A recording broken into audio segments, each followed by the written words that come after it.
Okay,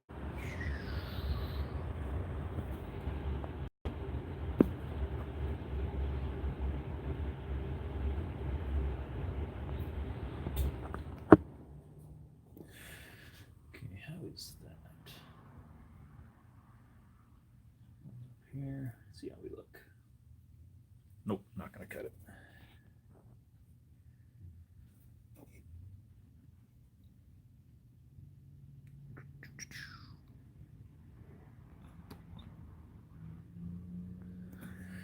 How about that? God. Nope. How about that? I like that a little better. Okay. Boy, what a pain in the neck.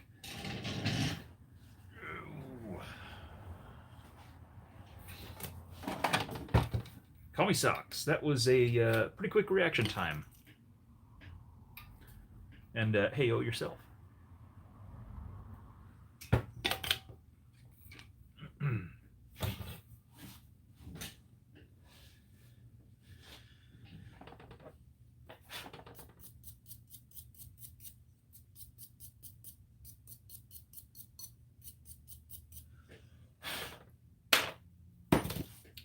Well, congratulations. I'm glad you're nice and regular.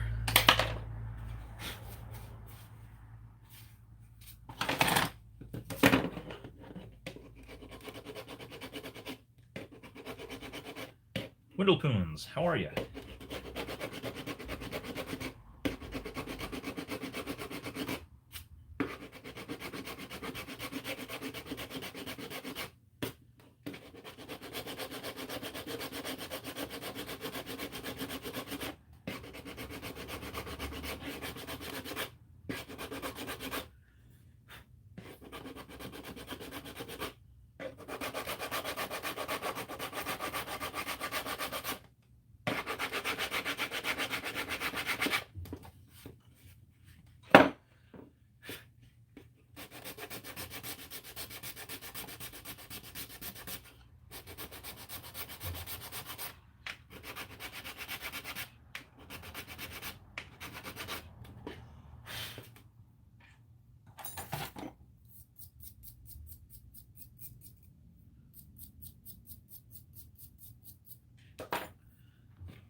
Tisha Key, good morning, good afternoon, whatever it is that you are over there.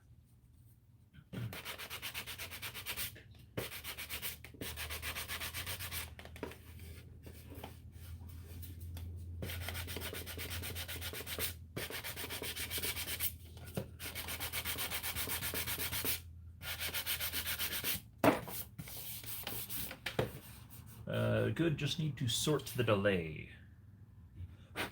Not quite sure what you mean. I don't know if that's typo or if that is a local term or phrase that I do not understand.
On your phone is about 20 seconds behind. Gotcha.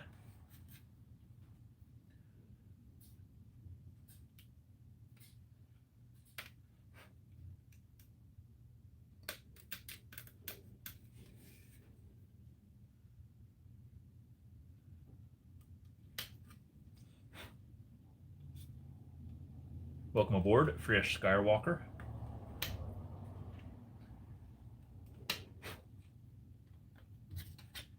And we've only been streaming a couple minutes, so yeah, you get to see however much you want to see, I guess. I always feel bad when I'm like wrapping up a stream and somebody pops in and they're like, "Oh, great! I'm finally gonna catch a stream!" Right when I'm like reaching up to turn the power button off. So it's kind of a bummer because I know I always hate that when I'm trying to jump into a stream right when they're can only get to enjoy like a couple minutes of it. It's kind of a bummer, but I reckon it is what it is. And any more live streams for me used to be more of a rarity, but now since they've become kind of the standard, unfortunately, they do happen a lot more often. Especially here where I have a project that kind of prompts me to stay active on it, because I kind of told myself I'm not allowed to just sandbag this or shelf this project, since I have all you guys here to kind of hold me accountable to keep the project going. I haven't snuck anything else onto the bench in the meantime and worked on it or anything. I really wanted to, and I got really close to throwing another project up here real quick just to kind of test some ideas. But I told myself I'm not allowed to. I just gotta push forward with this thing, since that was the whole goal, was to come in here and, again, originally it was supposed to be just a real quick, bada boom, bada bing, shove it out the door kind of setup. I told myself, hey, just do it, power through, and get it done. But since it's turned into its own little, not a nightmare, but it's just kind of created its own problems, but like for a good reason, I kind of screwed myself on the deal, unfortunately. But what are you gonna do? We're just gonna make this thing happen.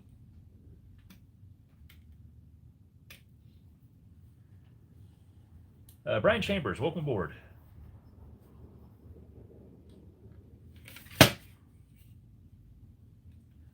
Whittlepoons, missed the last stream. Did you get the gills on? Yes, I got both sides now. All bonded in place and mostly roughed out. Didn't get the back end done. We're going to do that towards the end of the stream this time, just because it's going to be epoxy sculpt, and so we're going to have to shape it, and then it's going to have to sit for 24 hours. And so I want to get a lot of other stuff done, a lot of DevCon and sanding and stuff like that, because we're going to be moving the shell around, and I don't want to damage my putty stuff. So that is the plan. The main goal of this stream is to get the putty over the gills and kind of shape that off and finish that part of things. But want to get some other stuff done in the meantime. Otherwise, it'd be like 20 minutes, putty it up, and then adios. Good morning, J-Ro. And good afternoon, Dan Hampton. And John Melton. Howdy, howdy.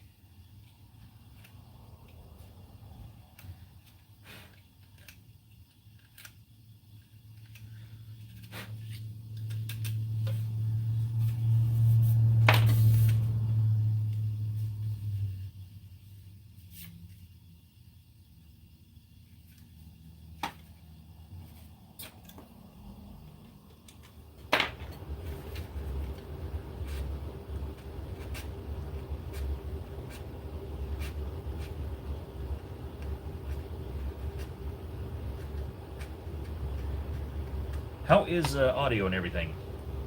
Audio generally seems to be okay. The furnace is going to kick on and off during the course of things, but that's kind of usual. Had some kind of back and forth, I think, last stream or stream before, people saying that the image was blurry, and so I tried to clean the lens, and then it apparently dropped the stream, and a bunch of other weird stuff happened.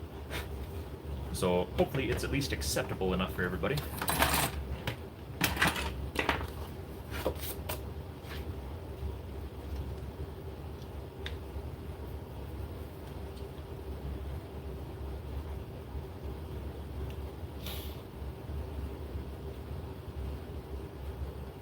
We're just going to go all the way with this.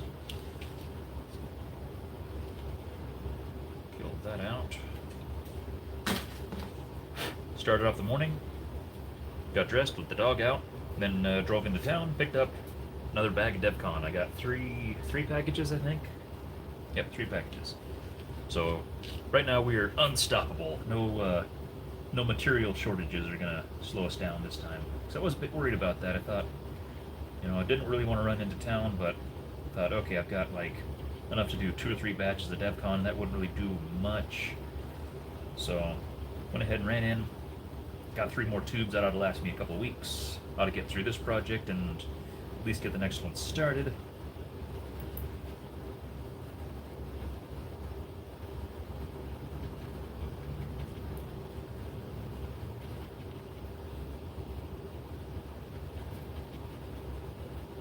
Audio's fine, audio's fine. Okay, cool. You say fine. Honestly, I have yet to rewatch any part of my streams here. How is the overall quality of things? I mean, I know it's as good as you can expect from a phone dangling overhead with, garage acoustics and a furnace kicking on and off the whole time and trucks driving by and whatnot.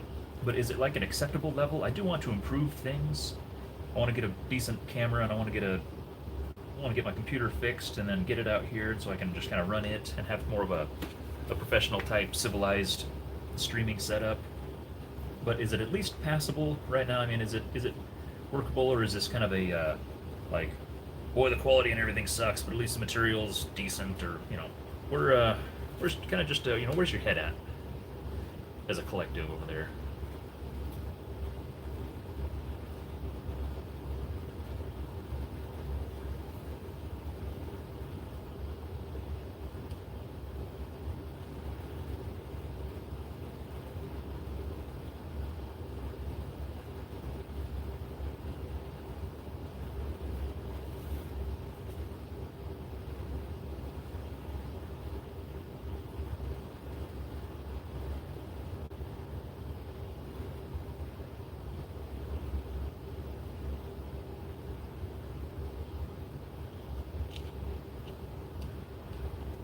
Pretty good. Can't hear trucks. Okay, and it's only periodically. I mean, generally the house is pretty solid, but sometimes it's just, for whatever reason, things are extra loud, it seems like. And, well, noon, should be done with the stream before school gets out, because we get a lot of buses driving by, squeaky brakes and all that.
This is a really horrible way to do what I'm doing right here. There's a big low spot in the tooling on the stock here, like an actual recessed area where the text and all that other garbage is, and I could have just puttied it or whatever, or even just sanded down the area around it.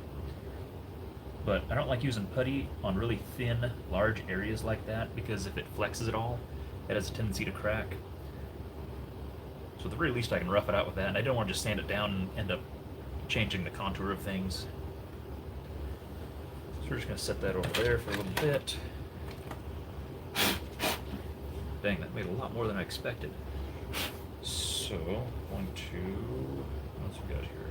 That's, looks like a low spot. Maybe run a little bit more in here before it cures. It's already curing up, darn it.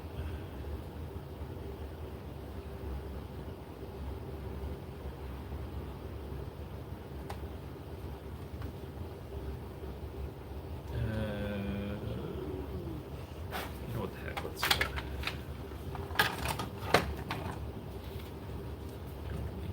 Inside here. Yeah, no, that's not going to help us.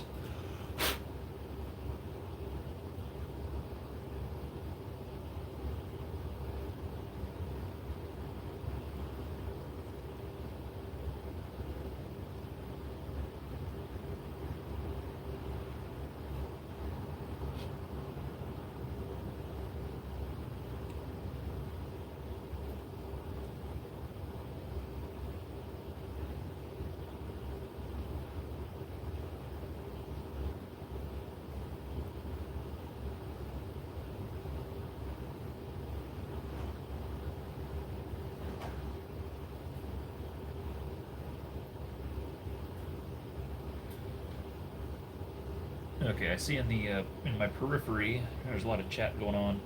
Um, I'm just trying to get this loaded up real quick before my stuff cures. Then I'll address all that. So I'm not ignoring anybody. I'm just. It's not that what you have to say is not important. I just in a spot where I need to just load this up.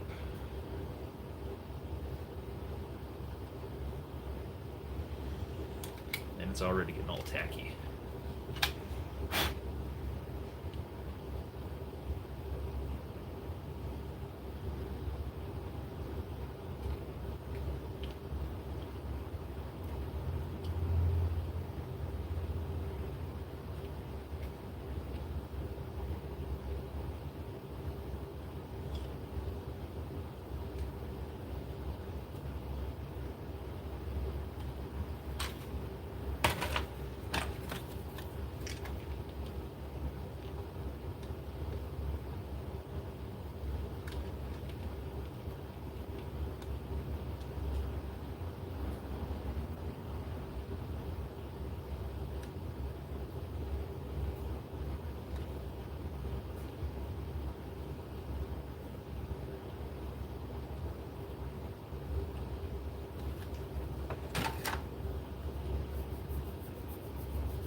Oh, rats.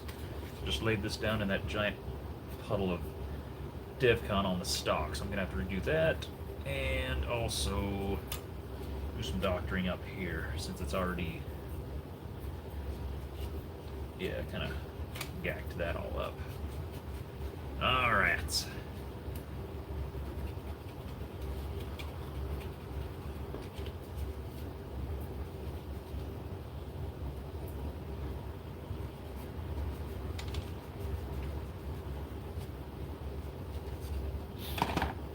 Okay, set that aside, let it do its thing. That's all used up, which means I need to go find my other pad, since that was the last of that. I need to go find something else to mix stuff up on. Okay, Dan Hampton, just sat down to work on your project. Awesome! It's always nice to work on a project while somebody else is working on a project. And I mean that by I like to sit down and work on my stuff while watching somebody else's stream. So, the shoe is now on the other foot, and it feels just as good. What up?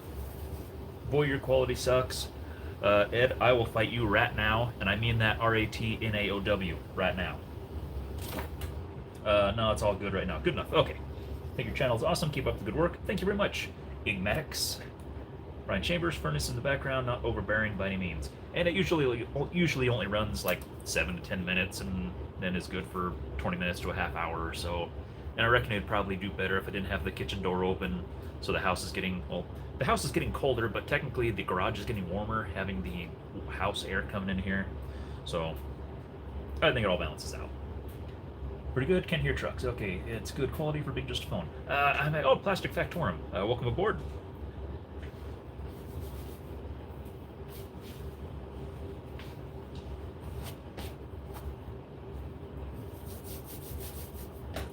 Plastic Factorum, while not being having a YouTube presence that I'm aware of, unless you've put anything up, any of your projects up, does some pretty darn cool things. He has wowed me several times with stuff on his Instagram.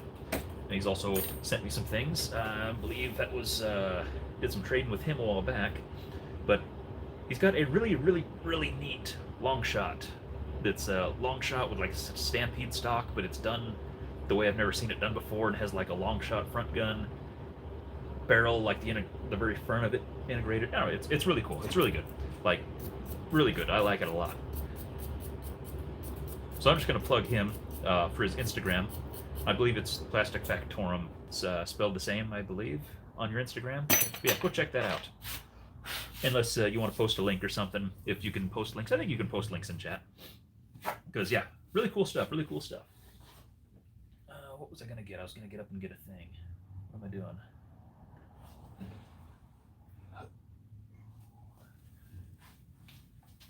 Oh, I need to find my other notepad. That's what it was. I swear I had it here, but it's buried. And that is bingo. A little one, but ought to do the trick just fine. Working on a long shot yourself. James White, welcome aboard. The long shot Centurion integration. Awesome. Only the stream host or mods can post URLs. Okay, spelled the same here. Haven't posted anything on YouTube yet. Okay, cool. That's fine.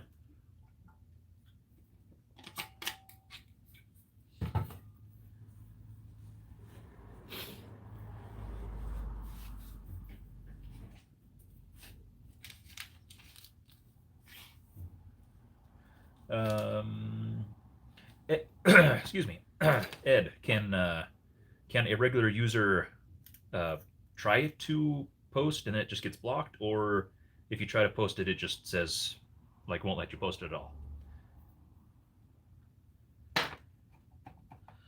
Honestly, I'm not that familiar with all of your rules involved.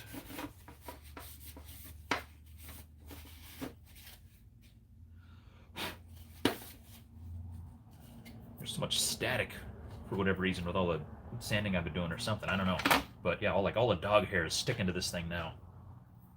Good question. Not sure. Someone give it a go. Okay, Plastic Factorum, if you could try to post your Instagram link, that'd be cool. Because I do want to share your stuff, and also as a social experiment to see if you can post stuff in chat.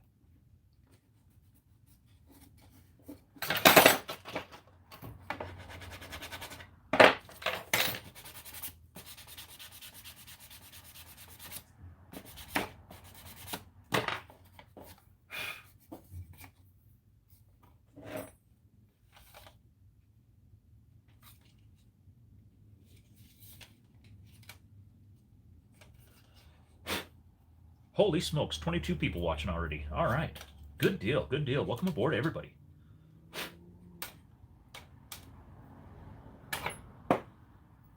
I assume this is kind of the usual crowd, or do we have any newcomers watching, wondering what the heck's actually going on here?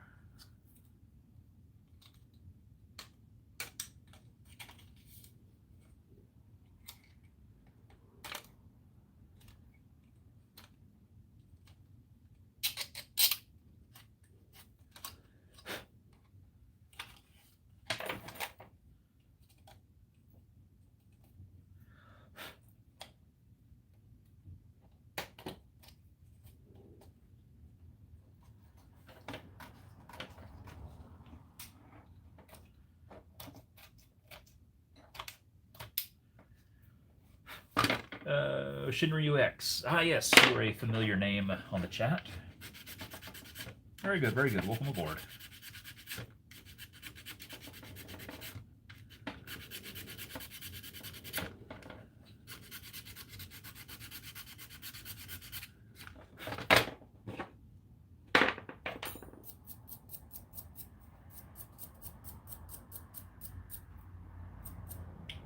Nathan Talisian. First time to catch you live, but I've watched plenty of your videos. All right, well, welcome aboard. Hopefully, the stream proves to be worthy of your time. It's generally pretty casual and stuff, and very off the cuff, and quite often we get distracted or get on conversations about other things. But you know, for the most part, we're just kind of hanging out. I don't see it, so I'll post it for him. All right, thanks, Ed. I'd appreciate that. John, got so much dust on the screen here, I can't read anything. John Phillips. This is the second time I've watched. Enjoy seeing the process you go through making your blasters. Thank you very much, John. I appreciate it.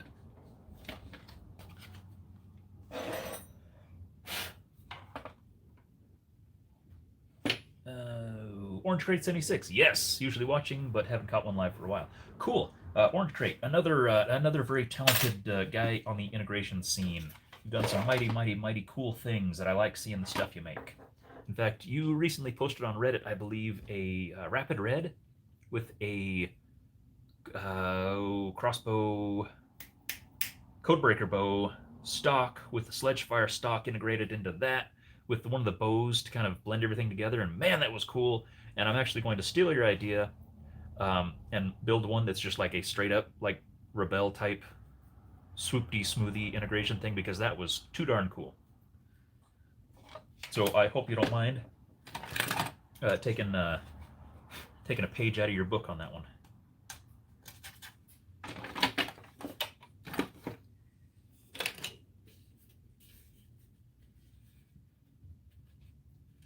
Nathan Talisian works for me, mostly just noise while I do a bunch of sanding. Yep, good enough, good enough.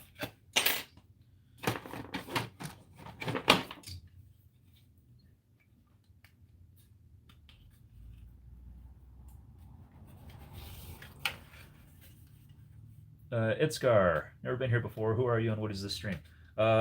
We just hang out over here and make things that are really uncomfortable to hold.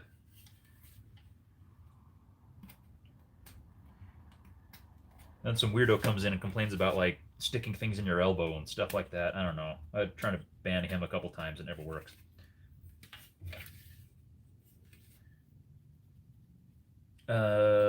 Thanks, Ed. Okay. Thank you. Yes. Regular on Barracuda stream. Yes, Windlepoons. You are you're across the pond, right? I believe last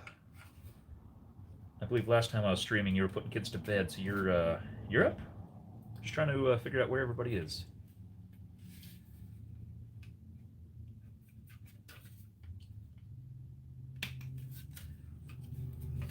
No, not a blaster today. Lots of wood. Making a dice tray. All set for the wife for Valentine's Day. Ah, very nice. Homemade gifts, handmade gifts for Valentine's Day. Very nice. Well, good deal, and I hope it works out for you. And I hope we provide the right mood for working in the shop for you.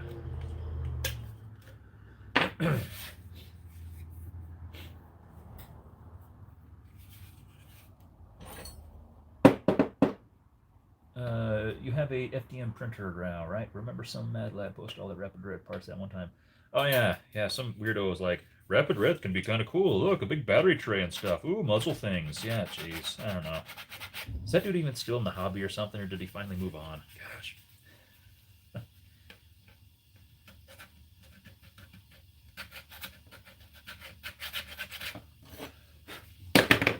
Perfectly fine. Interested to see your take on that one. Cribs can definitely be frustrating at times.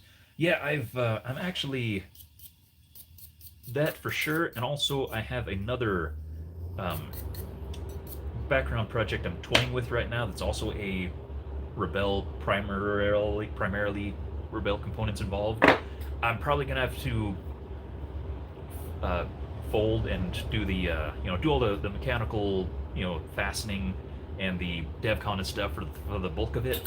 But I'm probably gonna have to cave and use some like actual body filler. I think some actually like polyester type Bondo and things like that to actually sculpt and flow the shells together that much. Because here, when you're blending boxes, you can kind of put pieces here and there, but when you're dealing with lots of curves and a lot of things like that, then I don't think I'd be able to do that. So I think I'm definitely going to have to, when the time comes for that, have to change my tactics a little bit and do some actual sculpting of the body. Windlepoons, London, okay.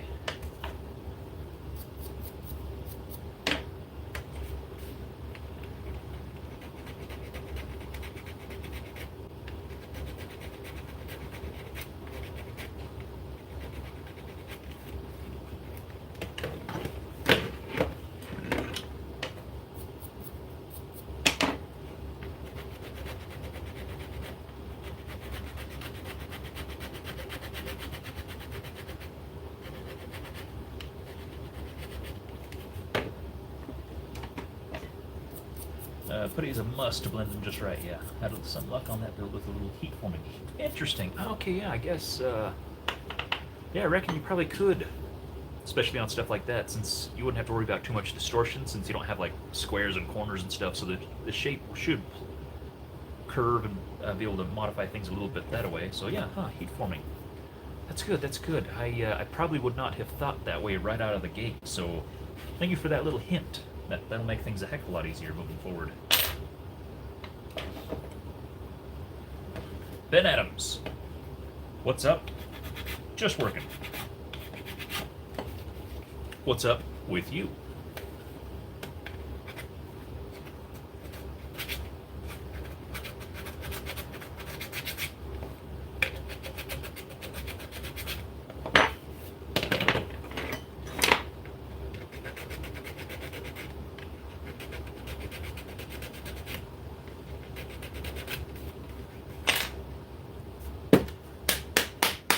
I have 300 Nerf guns, so no need to make any more. Yeah, I'm actually man, I gave away three boxes worth last week. I had Anchor Arts, who's been featured on Drax's channel and Nerf News and stuff like that a few times. He's a local guy, just lives across the valley. He came by and I gave him a bunch of the stuff that was leftovers from what I picked up a couple weeks ago from that whole load. Plus, I had a lot of other stuff. Like I had, I think, 5 Jin Urso blasters, and I was like, man, I don't need 5 of these. I mean, I know you know. And he's like, yeah, do the paint thing. I'll paint those things up. So, yeah, I gave him a couple of those, and man, I think it was like the next morning or the morning after he sends me a picture, and he's like, hey, look at these, and they're all painted up already. And so it's like, man, that's a good deal. I mean, that gets him out of my way. He's able to do something with them. Everybody wins. But yeah, I need to do some major sorting on things and reprioritize some things. I need to get more totes so I can kind of sort things out as far as, like, I've got all my loner blasters and stuff over there on the shelf separated into like single shots in one tote. Then I've got like 2 to 5 shots in another tote, and then 6 and up rounds in another tote. And I've got magazine-fed rifle-y things on one tote, and then magazine pistol-y things in another. But like my little single-shot pistols, I need to get another tote because it's like overflowing and really hard to deal with, and so I need to sort through those. And I mean, I like having a lot of single shots just for, you know, parties and things like that and fun times. But yeah, I need to sort them out. They all work, but I think I just need to, I don't know, I need to figure out how many people I want to be able to accommodate and then just try to stick with that. But we'll see. But yeah, getting rid of some things, talking to some of the local guys and seeing what if they need anything. But at the same time, a lot of those guys are trying to thin out their stuff, and so we're kind of trading around to where maybe we're not all getting rid of stuff, but at least we're getting rid of stuff we don't need and getting stuff we can use, and you know, so it's yeah.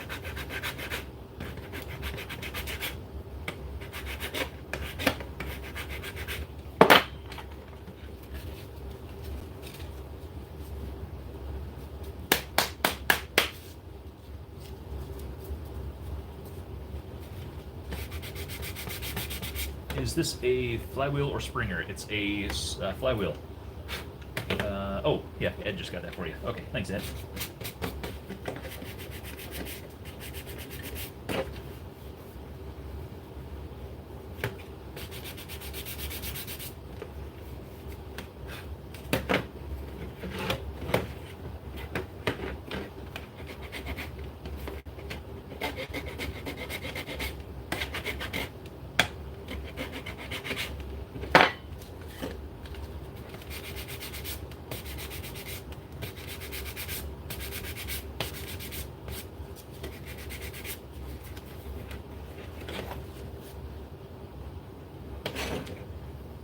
Feeling on what to do with all these things. Local Target sold off strong arms for $3. That would be hard to pass up. I mean, strong arms are good. I'm just not so crazy about them because they are a bit finicky. I mean, when they work good, but as soon as they break, then it's just there's no saving them after that. But generally, if they're like $2 or so at the thrift store, then I think I've got 4 or 5 of them. So yeah, that would be hard to pass up. But they're good, predictable. You know, for you know, if you're using them for loners or whatever, because somebody can pick it up and figure it out, and so they are nice for that for sure.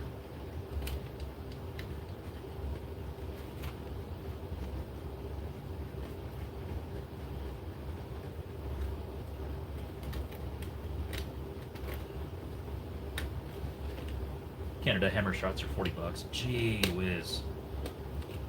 That's silly. That's just silly. I don't think I paid more than 5 for hammer shots anymore. That's kind of borderline, you know, thrifting and on Facebook Market and stuff like that. Yeah, if I can nab one for under $5, I generally do, just because they're a nice fun sidearm. And I think I've got, gosh, I think I've got over a dozen of them now, but they are nice for a loner.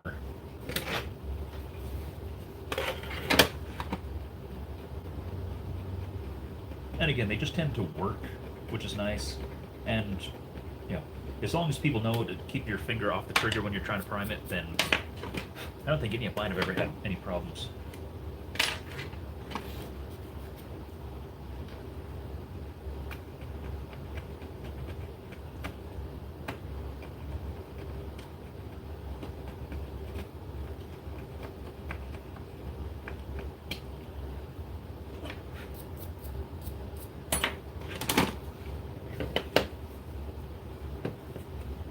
Play Hunger Games with single shots. I've been wanting to play with something kind of like that, just kind of a fun game. If we do like a party thing or have friends over or whatever, just put a bunch of crap in the middle of the yard and throw some buckets of ammo everywhere else, and just do kind of a free for all kind of thing, just to mix things up a little bit. Just I had a lot of plans for doing that last year, doing a lot more things, organizing stuff. I had a lot of things ready to go for doing more party type stuff and games in the backyard, and then my world changed, and now I don't have that time to do that anymore. So I'm hoping things change reasonably soonish, so I can go back to being happy, having time to do that this year.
Bug attack pistol and the normal one. Yeah, the barf was a good pistol when it came out. It's really kind of unexpected.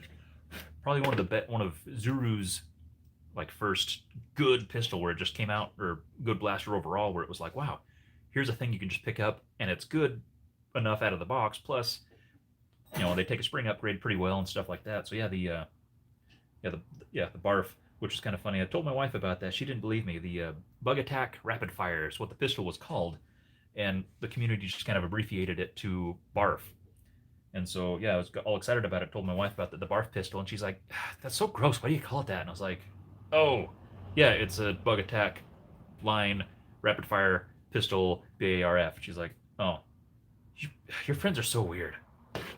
So yeah, that. And then as far as I understand, the new ones are a slightly bigger. The tooling's a little bit different. Same basic thing, pistol overall, but the plunger tube's bigger, and I believe it's a little more robust inside and everything like that. So yeah, good. Picked up a couple of those now, and really nice grip for what it is. Just a nice little grip.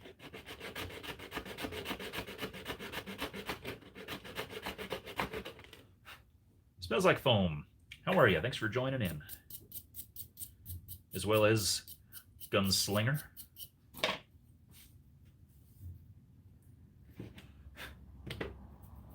What am I doing?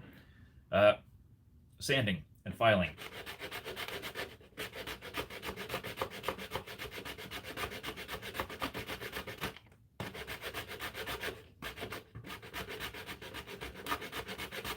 designed a cylinder for brass and different trigger for it. Interesting. Ed, I do not believe I've seen that. Once I get my printer up and running again, I will have to investigate and perhaps do a bit of upgrading to mine. Yellow is same internals, white one slightly bigger. Okay, that's how it was. Okay, yeah. Of course, the green one had the stupid blue junk on top, which is dumb, but a real nice grip that had cool texture on it. But yeah, then the yellow one's kind of a more universal design that's like, hey, here's just a space pistol, space gun kind of thing.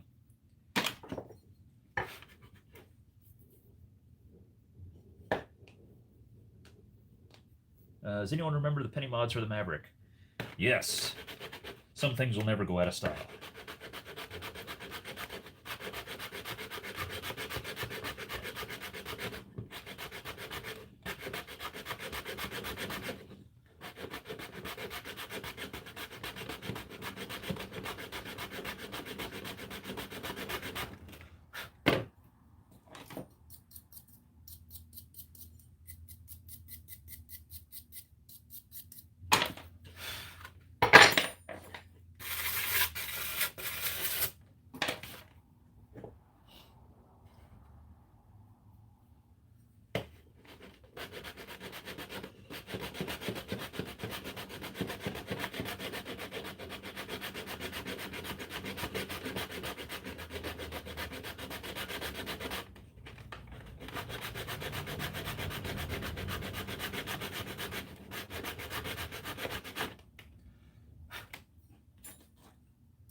Greyhouse, how the heck are you? And what the heck are you talking about?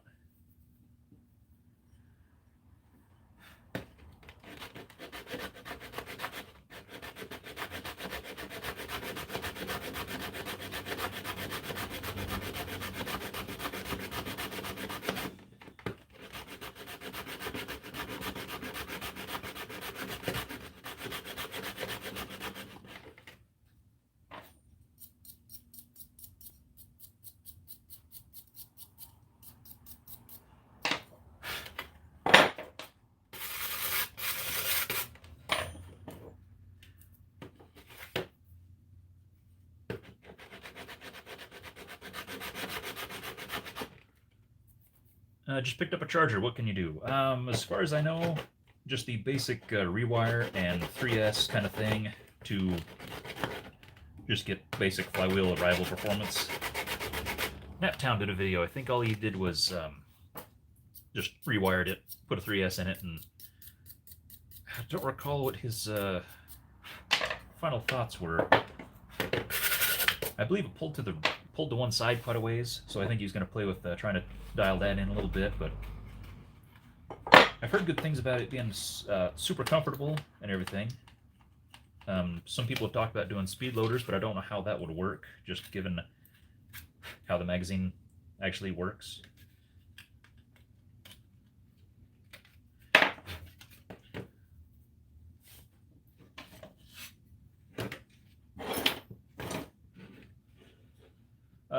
Also here, but typically only listening. No, that's fine. Greyhouse, you're always welcome to be a fly on the wall or a bump on a log or whatever it is you are, or whatever your wife calls you.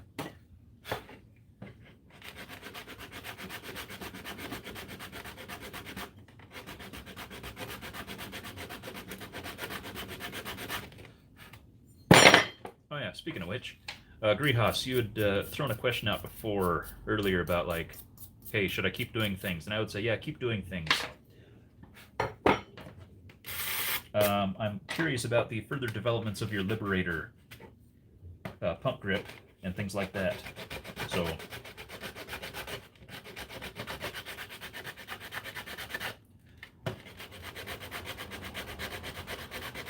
to people watching, if you want Greyhouse to keep making cool stuff, go buy things from him and send him messages telling him to keep designing cool things. So there.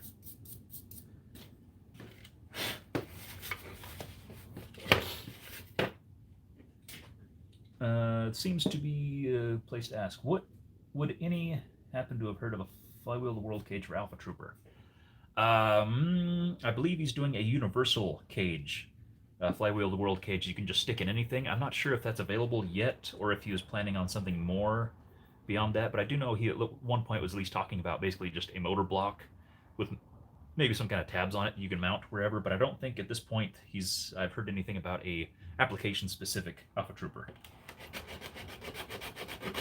But I reckon the Retaliator one wouldn't be too difficult to modify.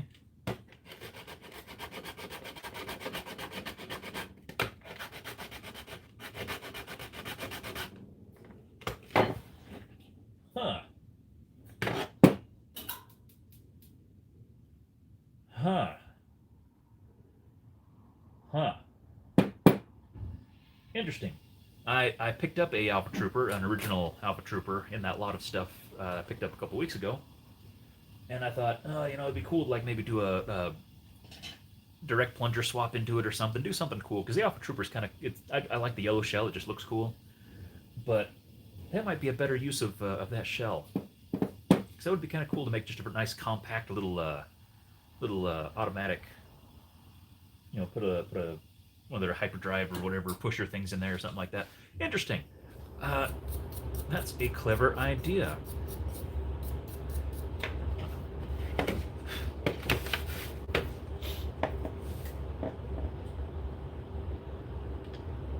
Only the deploy and retaliator. Okay, that's what I believe at this point. Didn't think so. Made their own. You might reach out to him though. Adrian Ward, the kind of Flywheel the World guy, super cool guy. Just reach out and be like, hey, do you make anything like this, or do you, have you ever thought about it, or, just reach out to him, send him a message, and yeah, see what he says.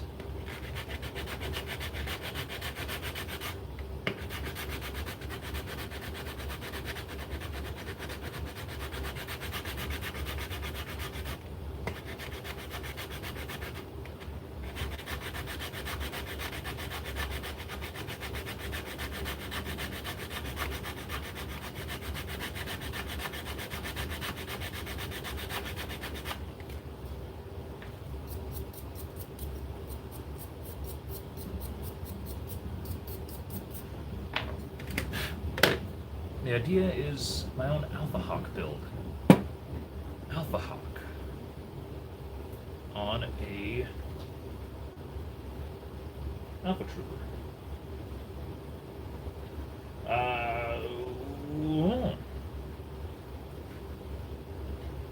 Huh. Hang on a second.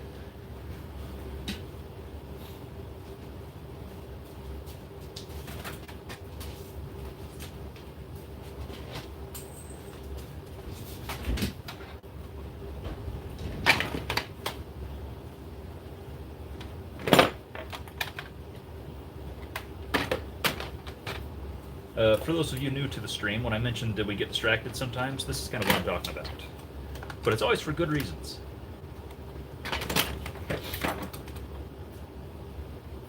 Holy heck. Okay, Alpha Hawk is just slightly narrower. In fact, let me double check that.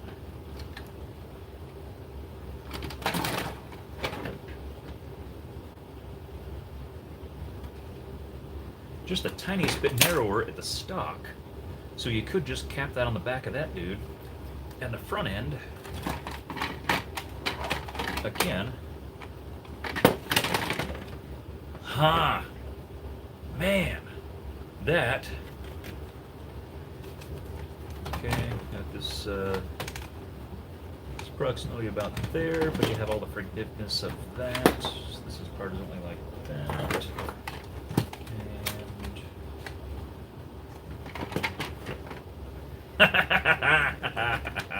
That's actually, huh? Only concern is, no, the barrel's real close to the top. Huh? That is actually a super, super, super, super cool idea. Because I was playing with, it took me a long time to get one of these. I didn't get one, actually get a hold of one of these in hand until just this last fall. I'd seen them, but I always thought, it's the stock looks cool, the front looks cool, but how's the actual blaster itself? It's kind of cool. It sucks that it's the bolt and it's got a rinky-dink, you know, out the side 5 round. So it's fun to plink with, but it's a real comfortable blaster and real good looking. But man, on an Alpha Trooper, because I like the Alpha Trooper, I generally like when we do games in the backyard and stuff like that. Instead of using my 150 FPS super stock stuff, I'll usually just use my Alpha Trooper with I think it's got a 5 or 7 kilogram spring or whatever. That's I think is an NF strike spring, so it's probably like the 7 is more like a 5. So it shoots like 80 sometimes, but it's just nice and compact. Fires pretty quick and all that, and just has a nice form factor. But man, that is actually super neat.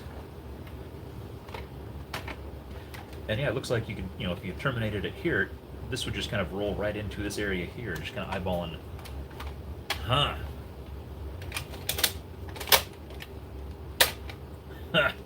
That's actually a really cool idea. Huh. Let's see, and how would that stock fit? So you put it like that.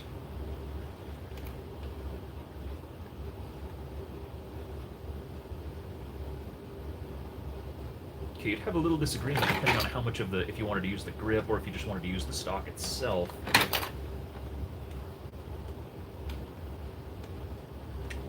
Huh, because you probably have to use at least the heel, just this little bit here, into this. But I think you can keep the regular shape of the grip for the most part. I have to trim away some of this here to get it all to work, because this comes up at a little bit more of an angle. But that would make, let's see if it there. You would shorten it up just a little bit. I think if you use this at the front here, it actually wouldn't change the effective length of the blaster. It'd be just the same as a Alpha Trooper with a stock on it. But so it'd actually be shorter than this. That's actually a really good idea. Okay, cool. You win. You won the Best Idea of the Day award, unless somebody else comes up with something cooler. Huh. Okay. Wow. That was actually a nice little practice. Thank you very much, Plastic Factorum. This is another reason I like to chat. I like doing live streams and stuff. Just to kind of throw ideas around, because sometimes people throw out like dumb ideas like, what if you stuck up whatever on the back of it, whatever? And it's like, that's dumb. Why would you do that? But things like this, that's cool. That's actually really cool. All right.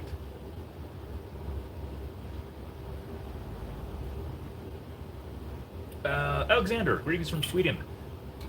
Greetings back. Welcome aboard. Did I get another project idea while doing a project? Usually, yes. Thank you very much, J-Ro. Pump action Navahawk? No, that was just a Alexander who came in late. Plastic Factorum threw out the idea of a flywheel to world cage in an Alpha Trooper shell, and then making an Alpha Hawk out of it. And so I assume, I don't know if I was understanding his idea correctly, or if he was going a different route, but just the idea of using the Alpha Trooper as the grip, magwell, and shell basically to house a flywheel to world cage.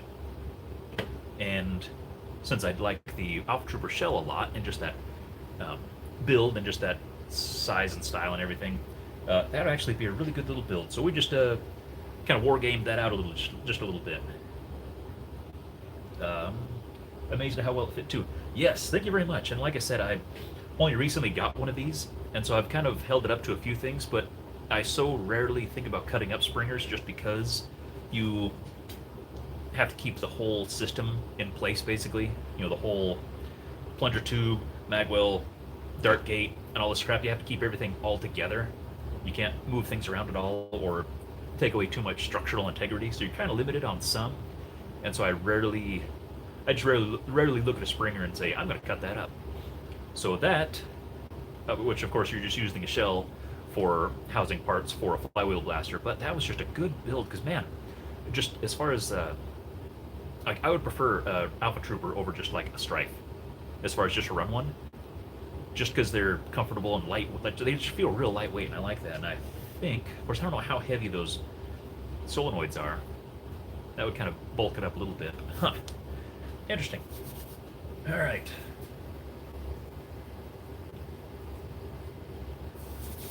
Up Trooper with stage 1, 2, worker short dart kit and blaster attack priming bar.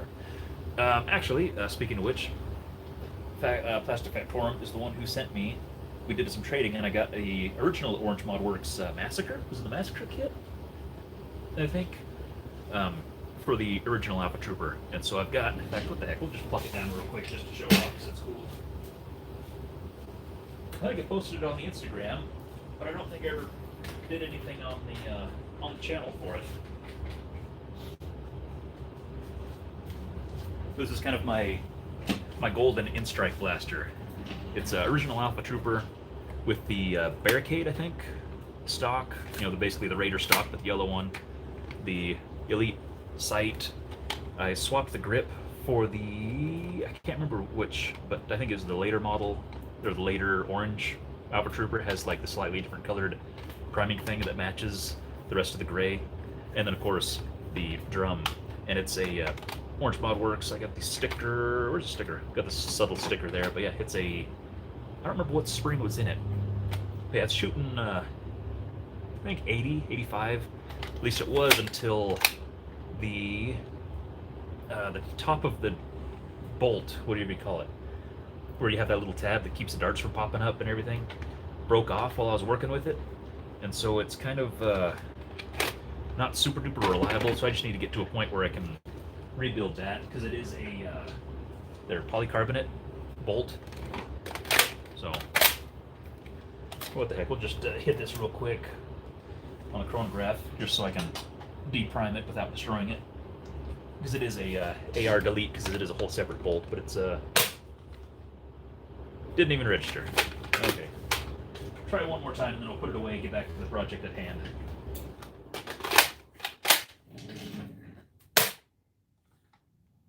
$101. Wow. Okay. Wow. Let's let's test that a few more times, because I don't remember hitting it that hard before.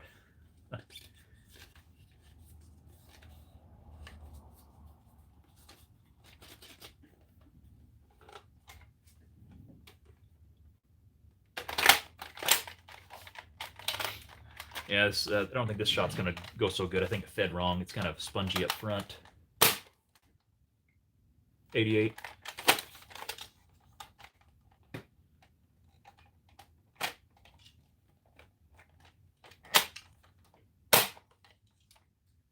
$83. Yeah, that's more the how it generally works. Seems to be 66. Bummer. 65. Oh, rats. Get one more in there. So yeah, a little inconsistent right now, but I think it needs to be cleaned up a little bit. I need to replace the bolt. So 91. Okay, so yeah, once in a while it fires pretty good, just not super duper reliable. But yeah, just a nice, it kind of represents the a certain era where Orange Mod Works was the only game in town, and the fact that you had aftermarket, like there's a company that made parts for Nerf guns for us, just super cool. And then kind of some of the rarer options of the period. So it's just kind of my, mostly kind of a wall hanger, but kind of, like I said, it just kind of represents a historically significant point in the hobby. So, like I said, get a little off topic, but that's what happens on stream, because, yeah, squirrels and things.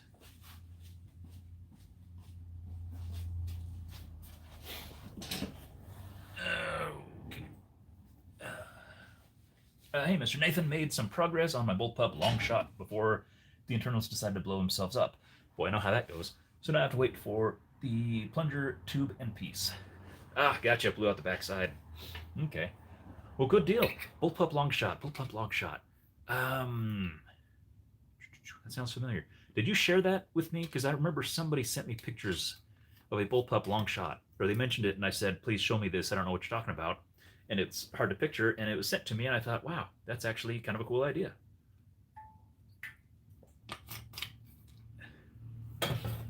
Grip cuts would be similar to what's on the Cuda. Oh, okay, cool. Nice. I bet the grip would probably fit better on the on the Alpha Trooper as well. But that'll. I really hope you go through with that project because that sounds very interesting and very intriguing. And I hope if you do reach out to Adrian about the compatibility of the cages and stuff for the Alpha Trooper, if you hear back from him, let me know because I am very interested in that idea now. Because I was when the big one, not Alpha Hawk, it was the big thing. What do they call that? The big one, the bolt action, really long, silly one. When that came out, I actually photoshopped some pictures of shortening all the dead space out of it and making it more of a conventional. I eyeballed the idea of putting a flywheel cage in it, but wasn't sure if I'd have to extend the top. This was before flywheel to world was even a thing, and fitting flywheels within the low roof of a pump Springer and all that, or MagFit Springer, wasn't even an option. And so, but I think proportion wise, I think that would fit. Wow, that's a really good idea. That's a really good idea. Okay.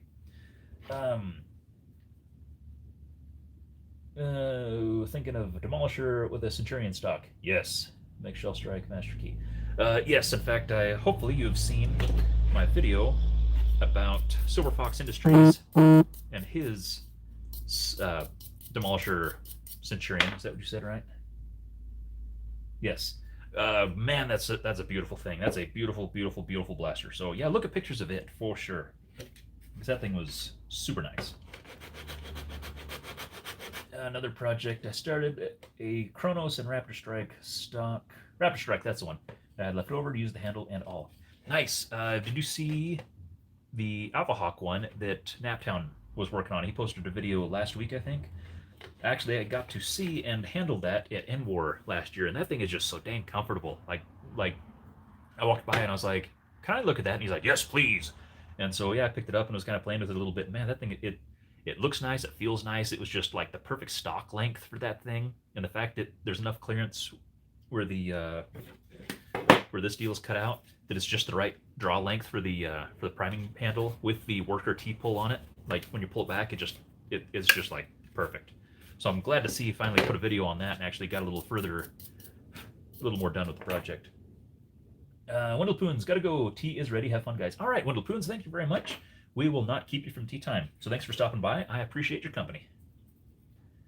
J-Ro, gotta go to work. Have a good day, and everyone else in here. Thank you very much. Thanks for stopping by and just being a pleasant person overall.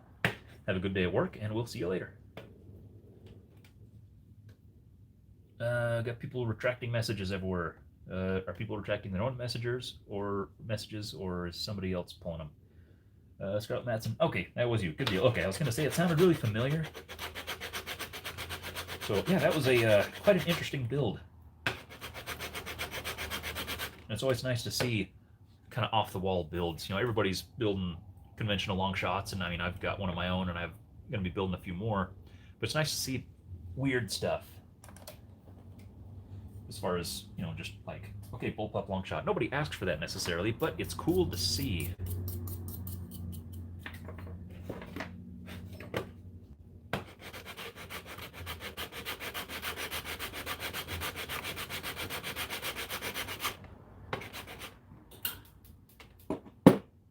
Kronos with the Raptor Strike stock, I can't help but think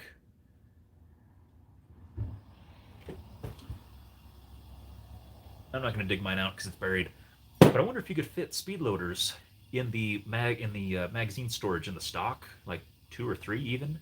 That'd be pretty slick to be able to prime it back, yank out a speed loader out of the stock, and drop them. That's interesting. There's potential there. Make some use of that stock and all that real estate you got in there. After all, it is free.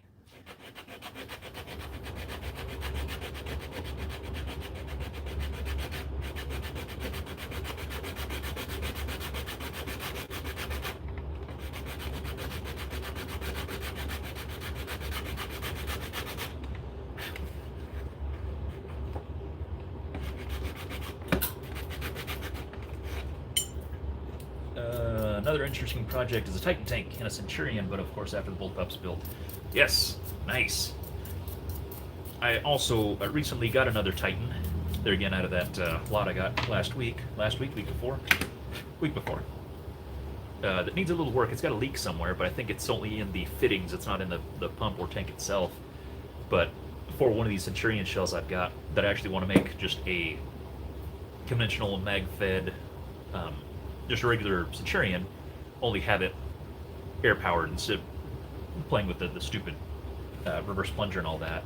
Since I've got a the Warthog, giant flywheel mega, and then I've got the Despot magazine, mag-fed primary thing. Then I've got the heretofore unnamed Centurion mag weld flywheel, basically a magazine flywheeler mega. Then I've got a 3-shot mega hammer action pistol that I'm working on as well. So I've got all these cool mega things. It was actually Spectre over in Australia made some suggestive comments about, hey, why don't you try building like a air-powered one? And I thought, it's about time actually. I have, big heavy machine gun types, and I've got, more, all these different classes of mega blasters, and I thought I do need a legit sniper. So, yeah, so I need to. I don't know if I'll just use some mega Caliburn parts, for the barrel and bolt assembly and stuff like that, or if I'll just build something myself or whatever. But yeah, definitely a Titan-powered Centurion just for blasting giant megas really fast. So that'll be coming sometime. I have not even. I know right about the time I got my second Titan, and was actually able to have the parts to do that build, it was Boomstick Mods actually is building one right now and is playing with the bolt action mechanism stuff right now. So that's going to be a very interesting build to watch.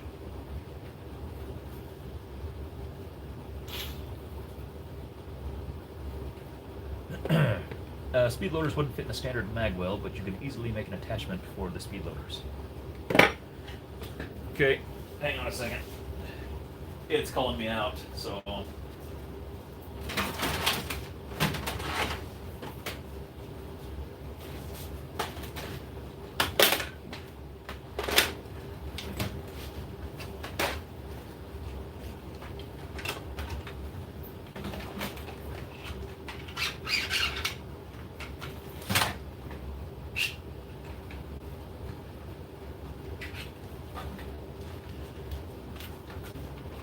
Okay, you made me dig it out anyway.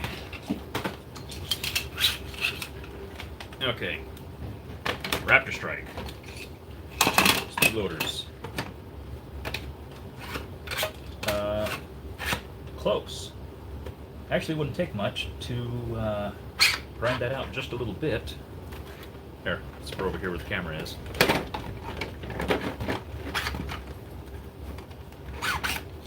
So I think you could actually hog it out to this point anyway, and have room for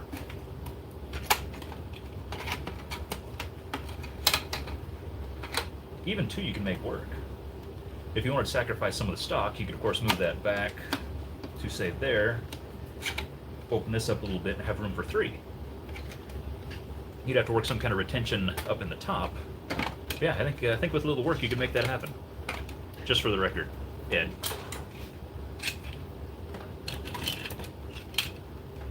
Not arguing. I'm just, that was more of a, I made a comment of a picture I had in my head, and you said that wouldn't work, and so naturally I had to say, wait a minute, I need to put this to rest now.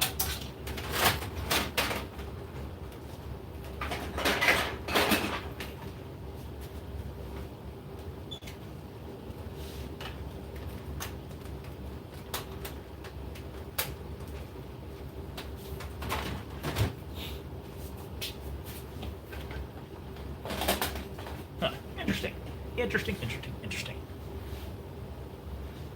Got a Rapid Red with a top-mounted Magnus Master Key on top. Interesting. And 3 elastic loops on each side to hold stock grenades. Hey, that'll work.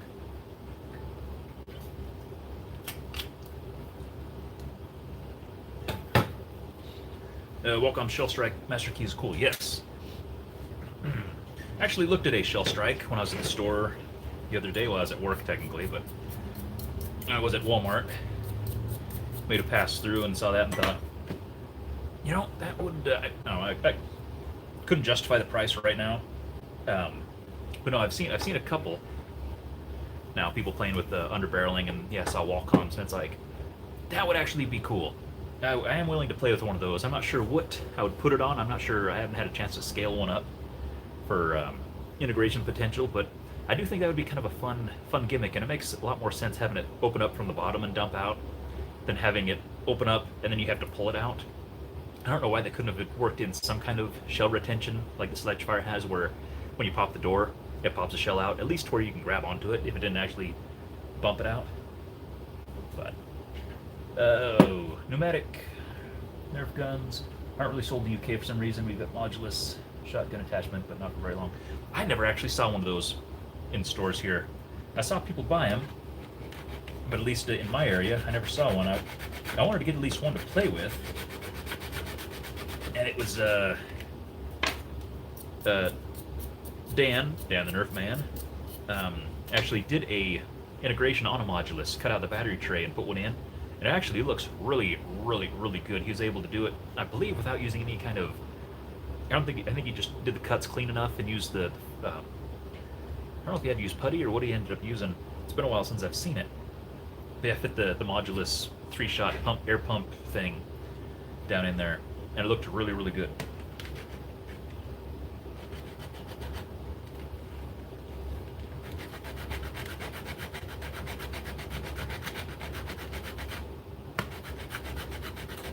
Gary Ashby. Hello yourself. Speaking of which, Mr. Gary, you recently posted a picture of a demolisher with a long strike grip on it, and it looked really good.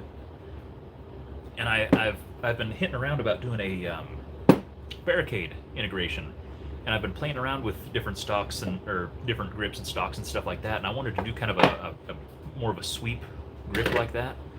And I was thinking about just doing the grip itself, but you used the whole back of the, the kind of round area where the spring rest and stuff is, and tied it up into the top, and it looked really good. And I think I might pull some of that idea out if I do go that route for that, because that looked really good.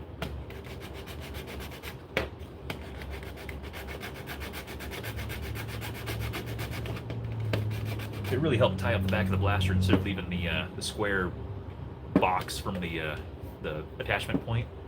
It just capped that whole thing off and just made it look like it lives there, like it's supposed to be there, which is super cool. No, Shell Strike is $15 in Nampa right now. $15.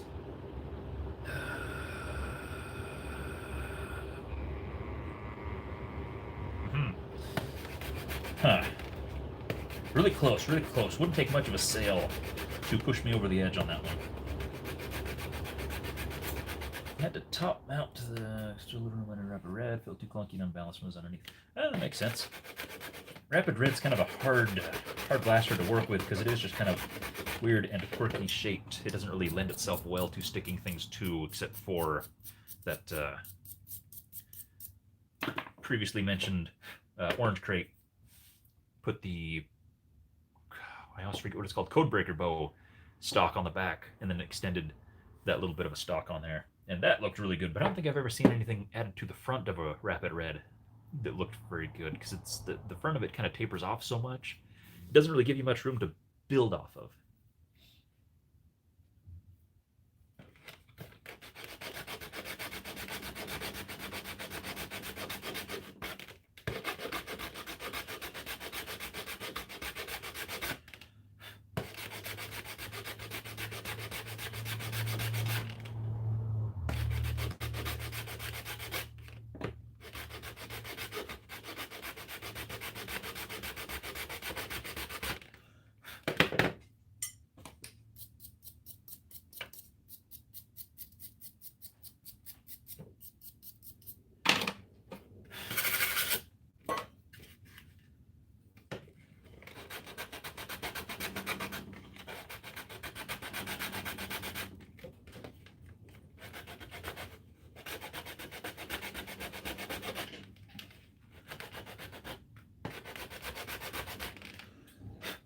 What am I filing?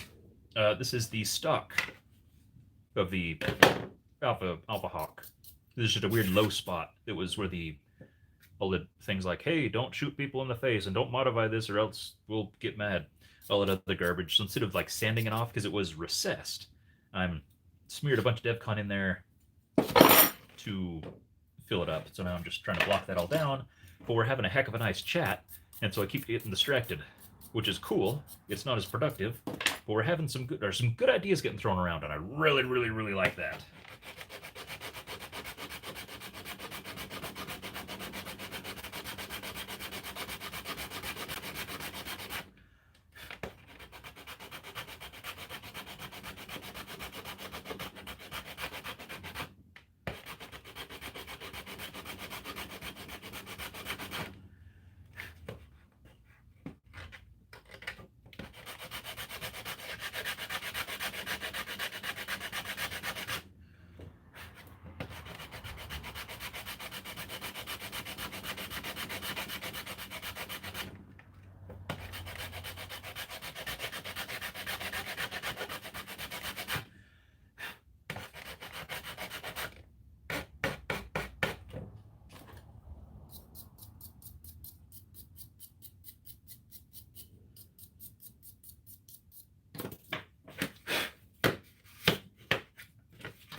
Sling Fire Master, hello and welcome aboard.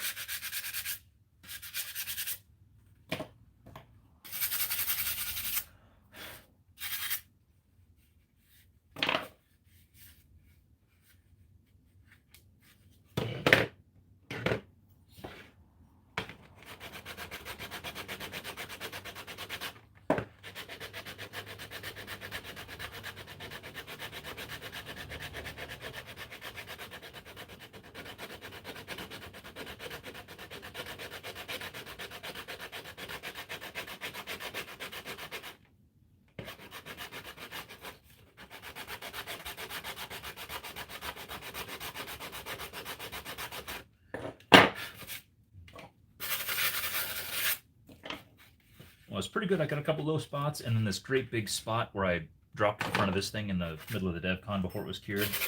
So I think before I block it down too much further, I'm going to go ahead and fill the rest of these low spots. So I can just kind of block it and get it down together at the same time.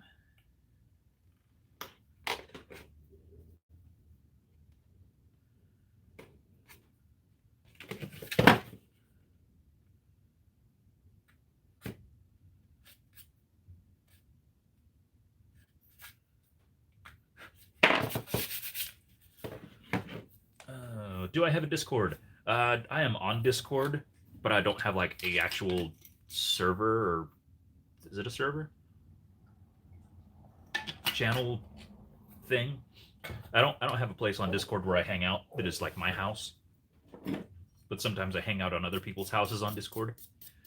I've considered it a time or two just for basically a place where people can kick around ideas and, you know, throw up ideas and stuff like that. Because a lot of people on the other Discords, you know, on the regular, like the Reddit Discord or Wallcom's Discord and stuff like that, some of the bigger Nerf Discords, once in a while somebody will throw out like, hey, I'm doing this integration thing, and people are like, oh, that's really cool. And then it gets buried by memes and drama and stuff like that.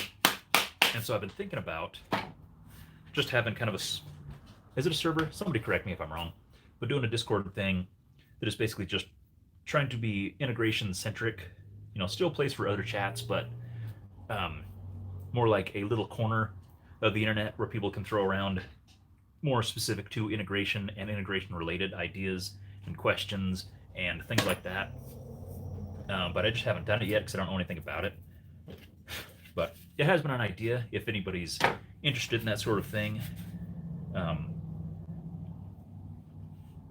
a bit hesitant too because I don't want people like coming in all the time and being like, "Hey, I have an idea," or, you know, I don't know. It's like it would be good for the good it could do, but at the same time, it might cause a lot of issues as well for, like, I don't know. I don't know. I'm not. I don't know. I'm not totally sold to that. Love watching this thing take shape, Mr. Nathan. Like the way your deals turned out. Oh, thank you very much, Glenn Nugent. Thank you for the compliment, and also thank you for stopping by. I'm actually really happy with the way those are coming out. We're gonna work on this, capping off the bottom of this later on today. But just the idea, I'm surprised nobody's used these things before, even not for a vent thing, but it's just a cool shape. Like the little vents are cool, and it's got a nice aggressive shape. It's got kind of a sickle shape here, and kind of, I don't know, it's just a lot of cool things going on with it. But I'm surprised nobody's really used those pieces yet, and now I'm going to keep an eye out and see if I can grab another one or two for using on different circumstances.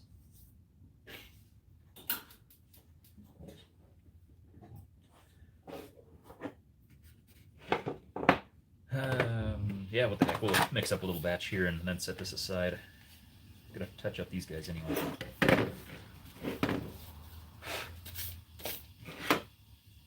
Please do a Discord server. I never leave the Discord. Blaster Show, hey! You would be more than welcome to. In fact, you would be one of the first guys I'd throw an invitation out to when it comes, if I do make one. But that is the reason, because there again, I'm gonna plug you too. Blaster Show on. Of course, you do YouTube stuff as well, but I primarily watch your Instagram updates. Or at least that's primarily where you have a lot of pictures that are quick reference for what your abilities are. So Blaster Show, I believe it is just Blaster Show on Instagram, correct? But also does some super cool integration stuff, and is right now in the middle of a Strife and no, it's a Rapid Strike. No, it's both. Yeah, Rapid Strike on top. It's like a Rapid Strike piggybacked over a Strife, but the Strife has a Diatron stuck to the front, but the Diatron handguard comes forward and wraps around the front end of the Strife, but leaves a handhold area that has its own hand. It's just so cool. Anyway, plus the best use of Doominator parts I've ever seen in my life, which he was running at Ragnarok Oktoberfest. So yeah, lots of cool stuff. Ed, are you still kicking around out there? If Ed's still here, could you throw up the Blaster Show Instagram as well, if you want to be just my secretary for the day or something like that, my receptionist, since apparently everybody else can't. Okay, thanks, Ed. Yeah, if you could take care of that, I would appreciate the heck out of that. You can set rules. Yes, I would definitely have rules. Really easy to set up. Servers usually only as good as its moderation team, though. I know lots of good people, so I would hope I would have a reputable team at my disposal that would be willing to help out. Strange to me that X-Shot, Busby, and the rest skips that part, but also Hasbro seems so paranoid. And yeah, Hasbro has to be paranoid about their protection and stuff, just because they are the biggest and they have the name recognition. To where even if some kid got hurt on a Busby blaster, they'd probably, the parents would probably try to sue Hasbro because all they know is Nerf gun.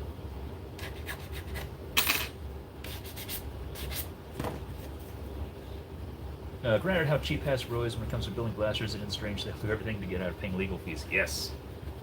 The Blaster Show on Instagram. Okay, gotcha. Thanks, Ed, for throwing that up there. Discord. Drama in several channels on repeated days. I'll buy that. I've seen my fair share for sure. Unfortunately, the Nerf community has its fair share of drama, which is really unfortunate because the good in the hobby is so dang good, but the drama is just so ridiculous. Like it's. But I reckon at the end of the day, if you take any organization, then you're gonna have drama. But at the same time, I don't know. Like I said, there's so much good in the community. It's just so bad that so much of it is drug under by all the unnecessary drama and garbage and people. But yes, on the subject of Discord rules, that would be one thing that would be like, you know what? Don't bring it here. If there's drama going on elsewhere in the hobby, keep it there. I don't want no trouble in my place.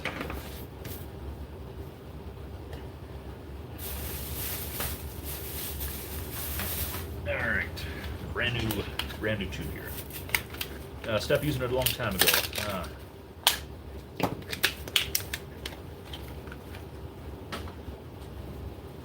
Getting a lap joint on two blasters that are the same width is a tad of a pain.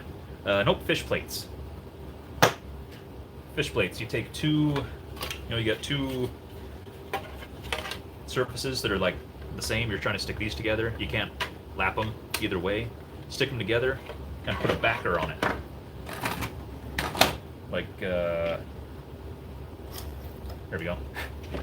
So you take this and you basically create a lap joint and another lap joint and go that way. That way you have reinforcement across the joint, even if the two pieces are the same width or the same level. So I try to do that whenever I can. I mean, I try to lap as often as possible because rarely do you come across two blasters that are like the same width. But this lets you fudge it just a little bit. Even if they're like just close enough that you can't do this, but you also can't do this, you could also just put them however close you need to and then build a spacer of whatever and use something to bridge the gap. But anytime you can bridge here, because now not only do you have this piece stuck to this piece across the width of the material itself, but you also have this part bonding to this on this whole surface and this part bonding to this on this whole surface, plus this tied to this, and it just basically holds everything together. So yeah, anytime, you know, if you can't lap it, use a fish plate. Even if you already have it lapped over, anytime you have any kind of a semi-structural thing, if you don't have a lot of really good contact, then just throw those in anytime you can. It never hurts. Pretty sure if you put two people in the same place, there will eventually be drama. Reckon. I mean, it's people are people, and that's good and bad. What is the yellow bit on the side from? EST. Oh, you talking this guy here? This is from the secret strike. The little tiny air-powered thing that's about this big, and it's just basically a pump and a barrel and a button on top. This is what the main shell of it is.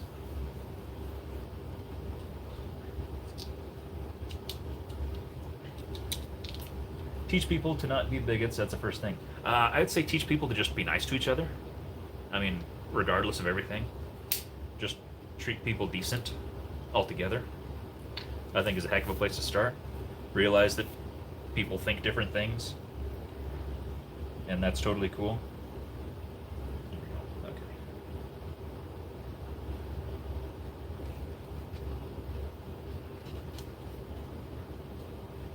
Oh, come on. Not trying to be a downer, there's certain ways to reduce it, but my take on the Nerf community is like yours. I think you just fixed the problem I was having. Great! That's what we're here for.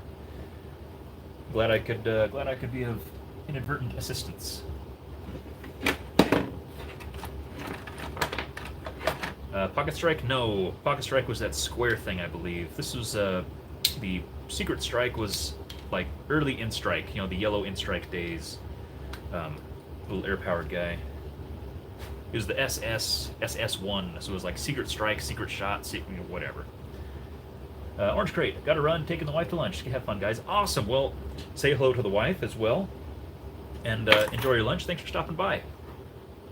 It's always nice to see like-minded people and, you know, people whose work I admire admiring my work. So thank you very much for stopping by. Have a great day.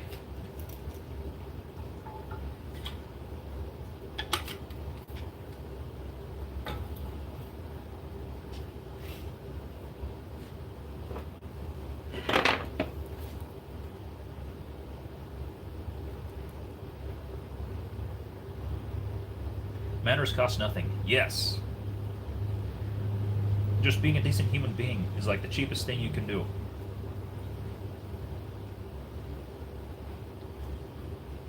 I super duper disagree on a lot of things with a lot of people who are my, like, closest friends. But I realize there's a level of mutual respect where it's like, you believe what you believe, but you believe it because you believe it, not just because you were taught that, or that's, you know, you're actually wholeheartedly believe in what you believe, you know, and the same way goes for them. You know, that is your thing. That's what you believe in. That's cool. That's your thing. You're committed to it. I may not understand it or agree with it or whatever, but you know what? We agree on all these other things, and we can agree generally that each other are good people. Be so good because somebody disagrees with you does not make that person like downright evil. because of that.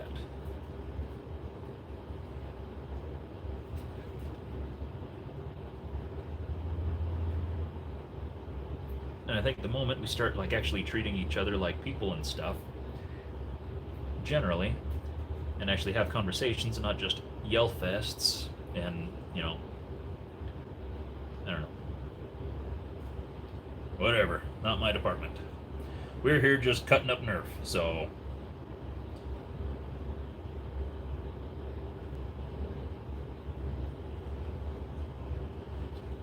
put your drama on a different llama and get it out of town.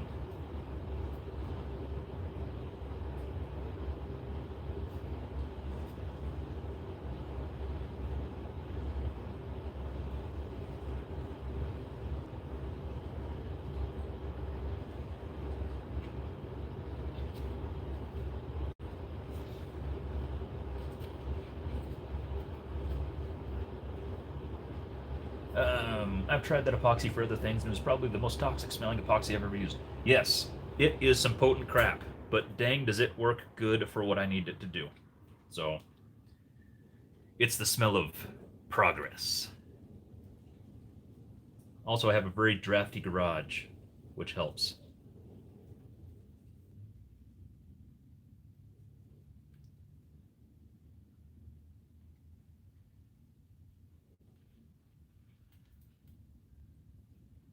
Okay, I'm going to set this somewhere where I'm not going to drop the rest of my project in it.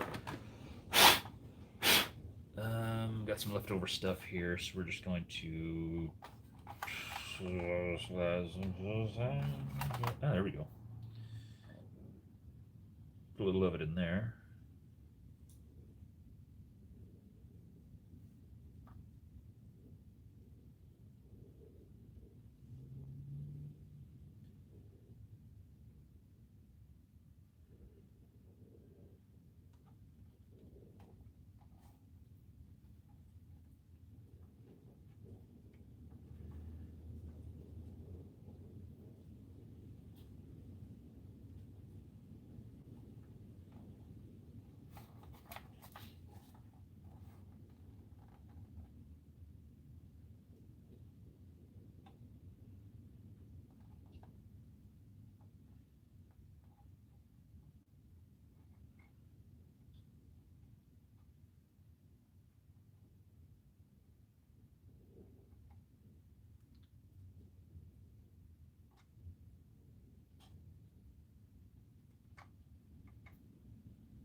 Okay.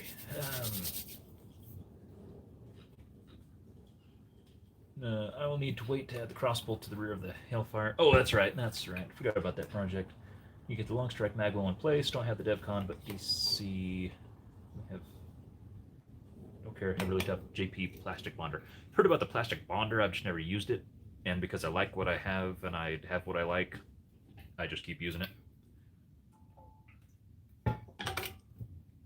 Rule number one. That is rule 0. A rule so obvious that it should not have to be a rule at all and take up actual numerical space. I'm a big fan of rule 0. In fact, rule 0 should be like rule 1 and 2 as well. Like, just to confirm and make sure everything's all understood. You should get the graphene for amount of darts. It's way better. What? Oh, gonna get Zippy 3S and some worker motors. Put them in this drive. All right, worker motors. Heard you talking old? Do they even sell the older worker motors? The ones that were like 132s but had like crappy torque? I know the their Neo motors are supposed to be decent, but a different RPM range. But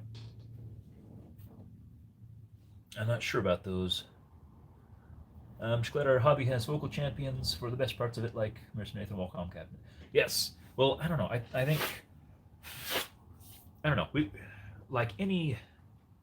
I don't know. You're always going to have dark corners of a room, so to speak. I think any organization you go to, you're going to have bad people. I don't care if it's a professional organization or religious organization, whatever it is. You're going to have bad people because bad people exist. It's just a thing. There is such a thing as bad people.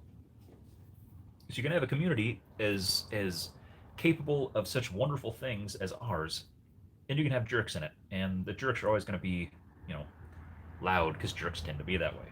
So yeah, I don't know. Sometimes people disappoint you. Maybe I don't know. It's like so often you see stuff, some of this drama and crap in the hobby, and you're just like, we don't have to do that. It just I don't know. I don't know. We're getting off topic again. That's what we do best, though. You're one of the reasons I kept modding when I thought I sucked. Ha! Use a lot of what you do in my mods. No, that's you know what? There's so many people who look at their stuff and they're like, "Oh, I'm not as good as whoever." When I first got into the hobby, when I first started, going from when I was doing my Maverick mods up here on the wall, and playing with stuff like that. When I first saw the integration stuff, I looked at stuff by people like Exiled, and I was like, man, I'm never going to be able to do stuff like that. That is just so cool, And so, finally I had enough bugs under my skin about different ideas and projects, and that'd be cool. I want to see, this stock on this or this kind of shape or whatever. And so I finally started doing it myself.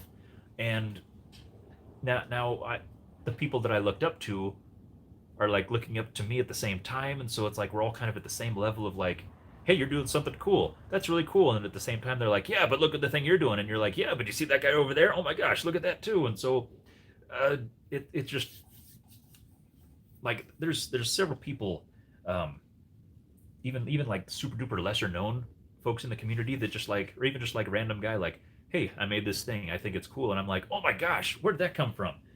People like Kayakasaurus, not really like even in the Nerf community. I mean, to my knowledge, he pops in once in a while, but he does like clay dinosaur stuff, which is like super crazy, awesome work. I'm not a dinosaur guy. I mean, when I was a kid, of course, but I just it's just not my thing anymore. But wildly talented guy goes from like, hey, look at this dinosaur thing, and everything's all cool, and then just pops up with this Lawbringer with the Firefly shroud, with the laser tag front end, and the just everything. It's just like boom, out of the woods, shows up with this thing that's just so dang amazing. And I'm totally building one of those. It just like, of course, everything he builds is good. That strife with the Firefly stock that was cut down with the Retaliator stock thing on it, and the old ball blaster thing up front, super cool. Just stuff like that, just kind of come out of the woods with cool stuff. And then Gary, stuff like yours, where you do some dang amazing stuff as well, and just even stuff where it's a good idea, where the skill at cutting and the actual integration thing, sometimes I've seen a lot of stuff, I've screenshot a lot of things that I've seen that's just a really cool idea, but maybe the mechanical aspect of stuff or the knowing or being familiar with how the putty works and stuff like that isn't there. But that's all stuff that you learn as you go. You don't just immediately know it. But so often it's the vision behind like the idea that I just see and go, man, that is a cool idea. And so yeah, never downplay your stuff. I mean, there's so many cool ideas. Don't compare your stuff to other people's stuff. It never does any good. The compare trap is never good for anybody. I don't care what the circumstances are or anything. It's never good. It's never good. Never good. Never good.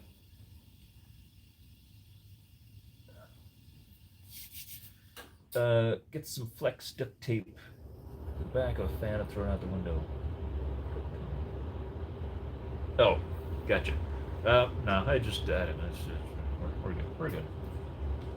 We're good here. Yeah. Opening the Hellfire can be a pain. I don't know yet. Isn't that difficult? Did you get operations down? Good to know. Yeah, got a Hellfire. That's not the one I'm going to cut up. But no, I do have ideas here and there about Hellfire stuff, but I haven't actually sized one up or compared things yet to really get an idea yet. One of these days. One of these days.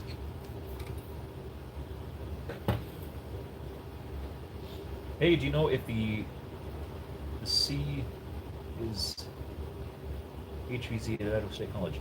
I don't think there's any HVZ scene out here. I talked to the Boise guy at BSU a couple of years ago when I was there again, first getting into the hobby, first learning stuff, and I was like, "Hey, I see there's an HVZ club thing. Is it open for people who aren't in the school?" And they're basically like, "Huh, if you're not in this school here, what are you even doing?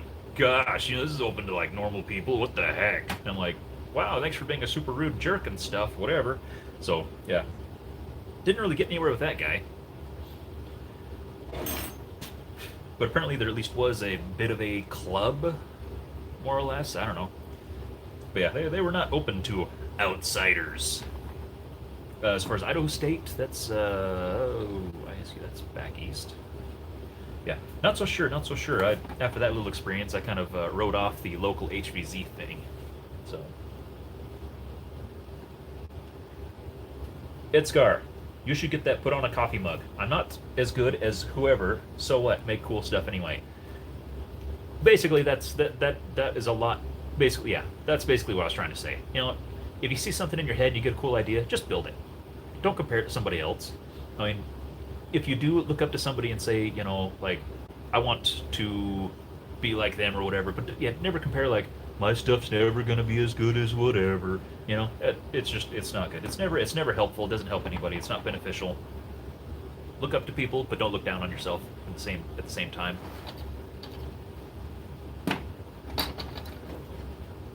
What blaster would be the best to make a MG42 type thing? Oh, I don't know. I don't even know what the heck you're talking about. You'd have to talk to somebody who knows what you're talking about. I wonder if I should sand down the holes on the Hellfire where the top handle was mounted and fill them in. If you think that would make it look cooler, then that is up to you. That's a cool thing. There's no right or wrong answer around here as far as integration stuff. If you can find a cool use for the holes, cool. And if you can't, yeah, fill them up, sand them down, do what you gotta do.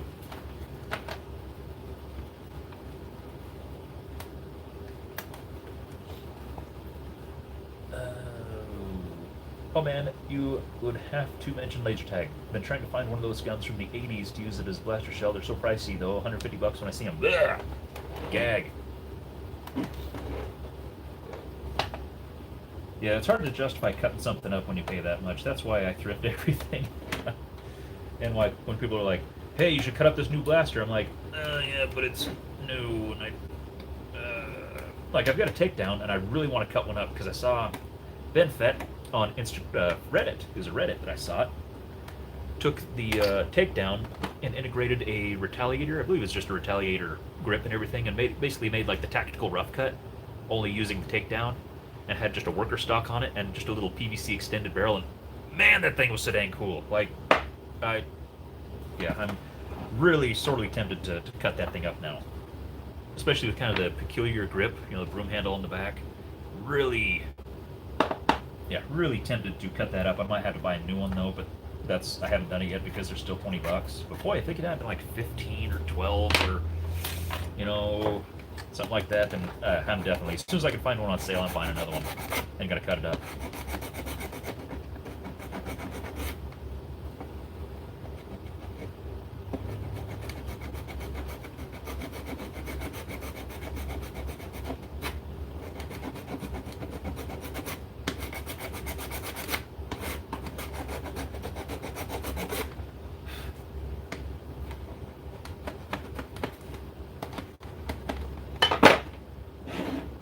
Stat. Thanks for stopping in.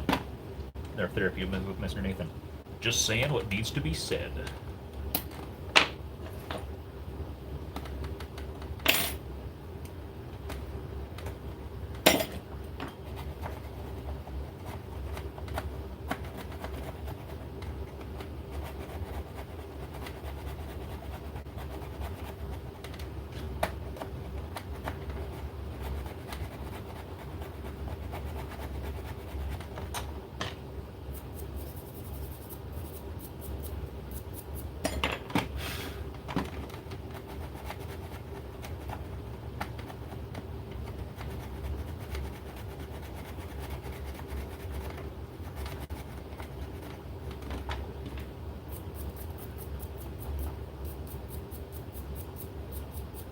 there is more D-darts coming out. Yes, I saw those posted.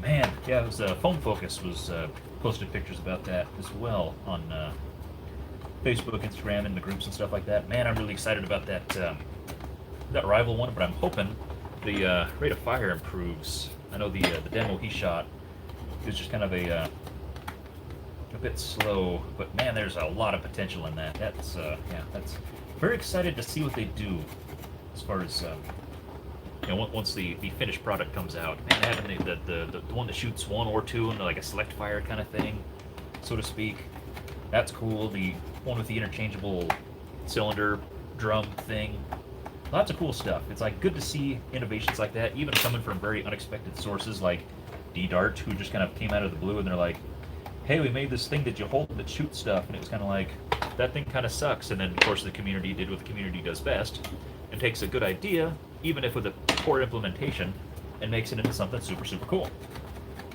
So, if they're making a better product, that means that we can only make it even better beyond that.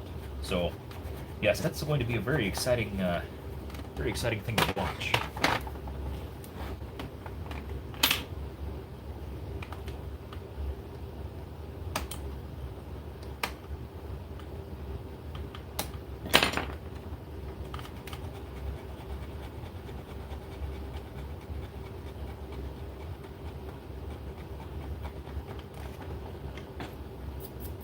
Hey Alice, thanks for stopping by. Every time I see the thing, I get the Barracuda Bahar stuck in my head. Yeah, well, it makes me feel bad every time I have to type it in, knowing that that's affecting everybody that way. But that's okay.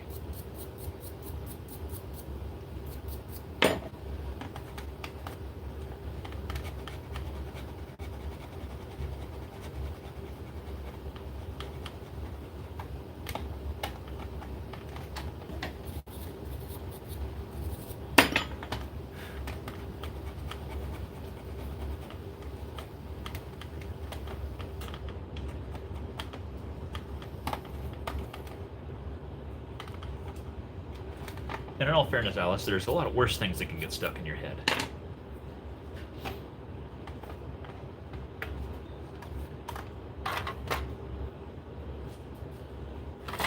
Why hasn't Phone Blast posted a video yet? It's Monday.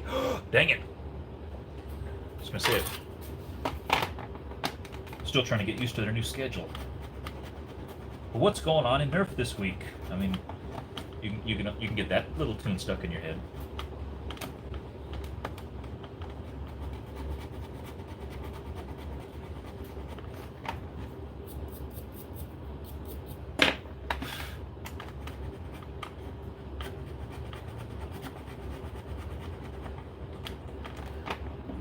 Secretly been lurking for like 15 minutes while I got myself something to drink and crawled out of bed.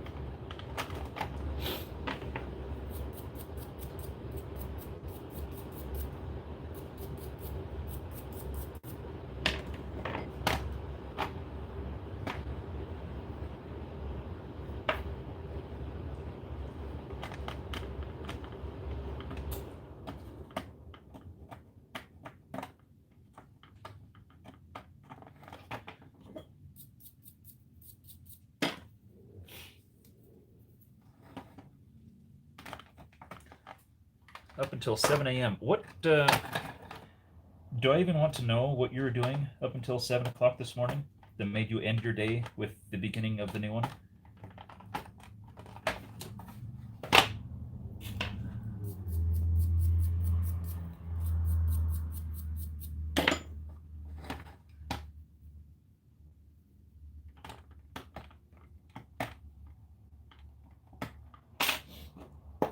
Biggest obstacle for modding for me, just sitting down and actually starting. Well, you're among good friends right now. You have a wealth of knowledge at your disposal. We have so many darn talented people hanging out in chat. Now's the best time in the world to go sit down and work on whatever you're working on.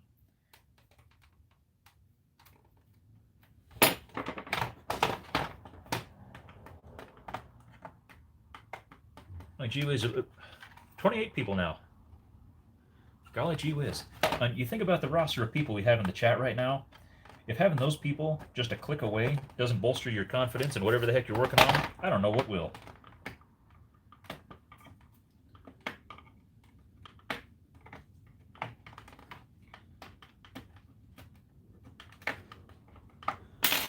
Because right now, I can be a bit puzzled. Now I can reach out and be like, hey, Alice, I'm going to pick your brain here. Hey, Ed, I've got a question. You know, people like that. Just like that. And I know that generally I can get a decent response, or at least a bit of a chat, or something like that. So I say now is the best time to start a project. Because we're surrounded by friends. Which also means I need to mention that I appreciate the heck out of you guys, again, as always, taking time out of whatever the heck you're doing in your day, and just hanging out for a while. Even if you're just, you know, at work, or supposed to be at work, or eating lunch, or whatever. That's cool. I really appreciate it. Because there's a lot cooler things you guys could be doing, I'm sure. Because you know people who are cool, or you do cool things, or you got other cool things going on, or whatever. So it always means a lot to me to look up and see the names and faces pop up in chat. Even if you did just roll out of bed.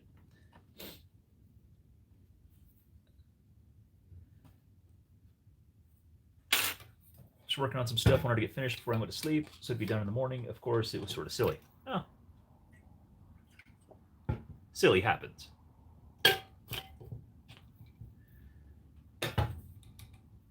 Just doing a first long shot front gun, then nothing for months. Handle just looks so comfortable.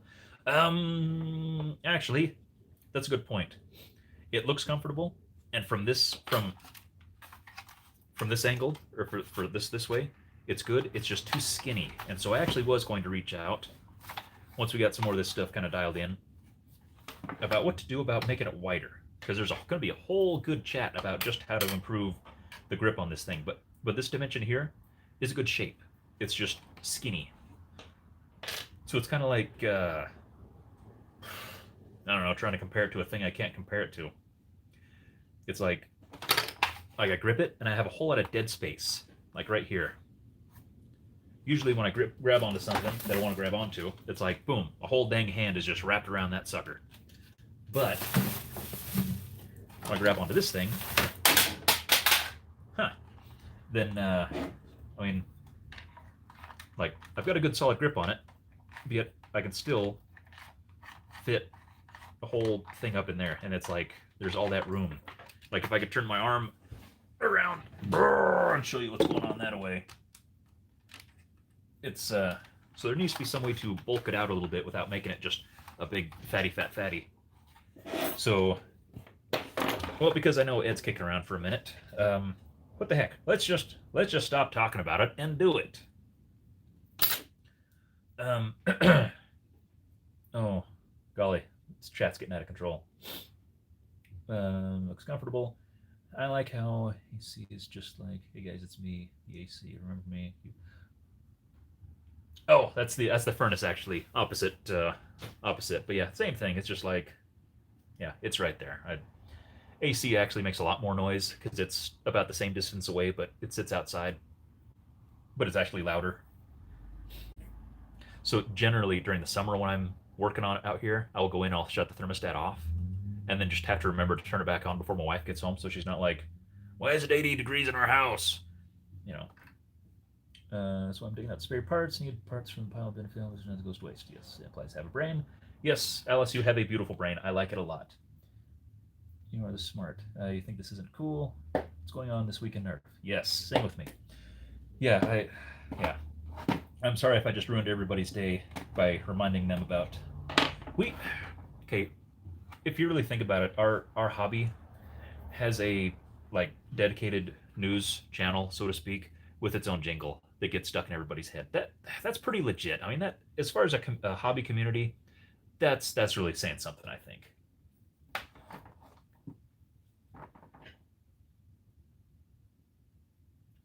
Like 3mm thick grip scales cover up the skeleton grip. That's kind of what I'm leaning towards, and I was able to find my my stuff. I don't think I have anything I can really use well. I have this stuff that's This the yeah, this is the corrugated type stuff. But it's kind of fine, and I don't know if it would match well on this size. I mean, it would be good for a little insert or something, kind of like something that I don't know of right now. What did I use that on? I did use that on something. Anyway, whereas I have this, which is not even opened. Golly, how'd I do that?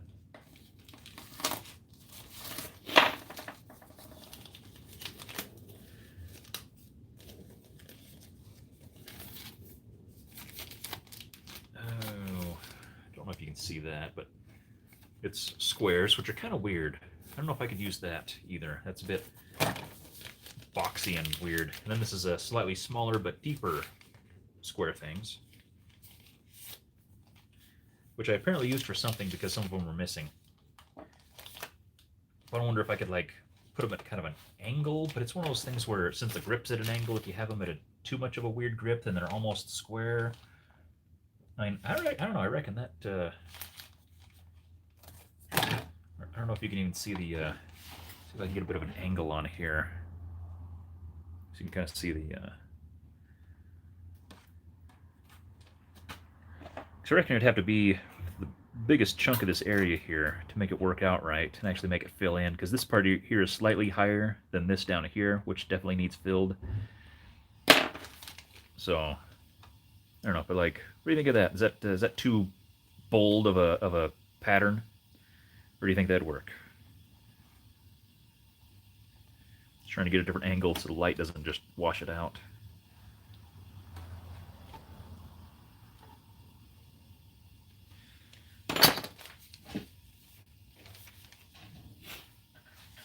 Just throwing that out there. But anyway, that's my sheet styrene. Also shows the brand and whatnot for people that want to get something similar. And you can get this in all kinds of weird patterns. Different, like here, this is the ribbed stuff. You can get this in different thicknesses and depths and stuff like that. I just need to get more material. But yeah, evergreen.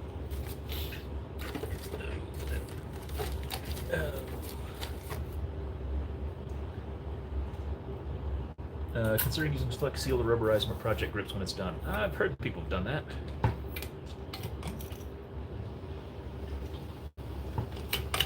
The chat on your vids is probably my most favorite to watch. So many interactions between prominent nerfers. Yes, I am proud to be surrounded by so darn many talented people. I'm actually, it's like, it's really cool. Not like, look at me, I'm really cool for having cool friends or whatever, but it's like, I appreciate that, and they really are a blessing in my life, and I appreciate them. Leather with a gloss coating kind of feels like the thickness of a smartphone. Doesn't matter. Most important part of the grip is the front strap and back strap. Sides don't need to touch your hand. Well, it kind of feels weird. Like it just feels weird. And I did want to do something here anyway, and I wasn't quite sure, but I think we are going to go ahead and do some inserts, which because we talked before. I don't remember who it was. If you were watching and if you said this, if you brought it up before, please raise your hand. Metaphorically speaking, said, hey, this arc on the grip here kind of looks like this arc here on a otherwise kind of boxy, angular thing. You have kind of a nice curve here that kind of matches this. So I'm like, well, that's a kind of a cool thing. So I do want to make sure we don't fill this in too much. You know, we do have this nice line here. I can cut this surface down a little bit to kind of level it off with the majority of everything else, and then cap it off. And I do think, like we talked before, bring this arc here around. Where's marker that doesn't work very good? You know, carry this line through here, maybe pull a bit of an arc like that. So we have this line. Even if this here isn't raised per se, we can kind of round off the natural edge of the grip insert here, but then have this slightly raised across here, and then arc in here, and just kind of build this up here, like even if we just do putty or something, just to kind of build it up to this level here, so we got a nice consistent level, and then fill that in. I think that'd be good. That's good. That's a winner. That's a winner. If you aren't trying to keep all the details, I'd fill it in somehow. Yeah, I think that's what we're gonna do. I think when I shoot 1911 or Glock, sides of grips don't touch my hand. Furnace keeps it nice and cozy inside. Yes. Well, technically, the furnace is keeping it nice and warm and cozy in the house, but I have the door from the house to the garage open, so it's staying relatively nice out here. So, at the sacrifice of the house warmth, then yes, it is bearable out here. Do you think using self-drying clay would thicken up the grip would work? Self-drying clay? I don't know anything about self-drying clay. If that's like artsy, sculpty stuff, I don't know. I got this stuff, though, that we're going to be playing with here in a little bit for here. I don't know if we'll have enough left to do this, or I'll have to buy something or whatever. Or I might just have to break down to get some, like, Odie's or whatever it is and just get some regular old humdrum epoxy putty, you know, and go all old school at it. I've seen people make hyper custom with clay cling film. Squeeze the clay around the grip of your hand, and it will conform to your hand every time they make it too big. Interesting. Interesting. Okay, so yeah, so you wad a bunch of clay on there and put some shrink wrap or cling wrap over it, and then you huh, okay. That'd be kind of weird. Huh, weird. I think if there's more room around here, if it wasn't already kind of oversized, that might be kind of a fun deal, and we might play with that at some other time. It's a cool idea. Used hot glue to build the shape, then cast the shape in silicone and mount it. Gives it a good grippy feeling. Mix a small amount of paint in the silicone for $1 color. Interesting. Very interesting, interesting, interesting. The insanely comfortable. Ribbed at different thicknesses and depths, you say? Yes, Alice. That is exactly what I said. That is exactly what I said. Have you ever taken all the guts out of a blaster and completely transplanted them into a cooler shell? I have cut all of the bits off of, like the strife going into a Centurion for the Centaur build was basically all of the outside cut off of a strife except for enough structure that held the components together to keep the right orientation of the pusher and the magwell and the flywheels together so they'd work together, and then shoved inside a Centurion. So technically, yeah, I would say that.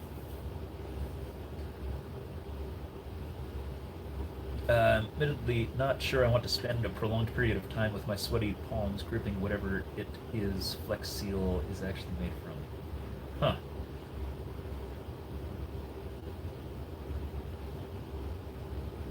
I've been thinking about making custom grip for gaming controller. Don't know how clay would do. Sunscreen alcohol. Used foam clay to do a custom grip on hammer shot. Worked out okay. Interesting. Lovely stuff. Eat it up. Make test battle. I suppose this is Justin watching then. And good evening yourself. Justin, okay, gotcha. Experiment with self-driving clay. Self-drying. Expect cause of cancer, relative, I suppose, California, not convincing. Sad to say, I learned the hard way that epoxy putty dries like concrete. It's a pain to use with modding. JB water welds a nightmare to sand, really strong but a pain, yes. Nightwing Nerf, how are ya? Had to move, won't be here for long.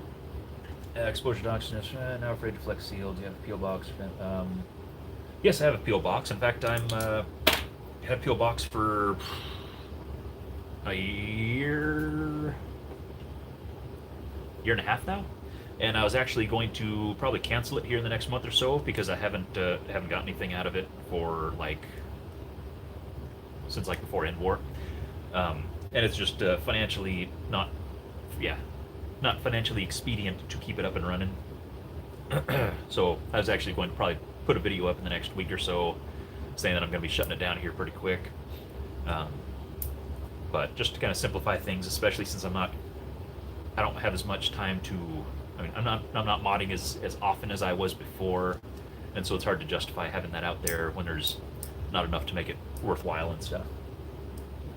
But yeah, a P.O. Box is, I used to have it written down somewhere, but it's Mr. Nathan's P.O. Box 743, Kuna, Idaho, 83634. It's in the description of pretty much any video made in the last year and a half or two. Not the live streams, because I have never done anything with the live streams as far as adding descriptions or anything like that. But yeah, any video description should have the P.O. Box in there. Don't eat it. Wear gloves and stuff. Don't breathe the vapor. Don't use Flex Seal. Okay.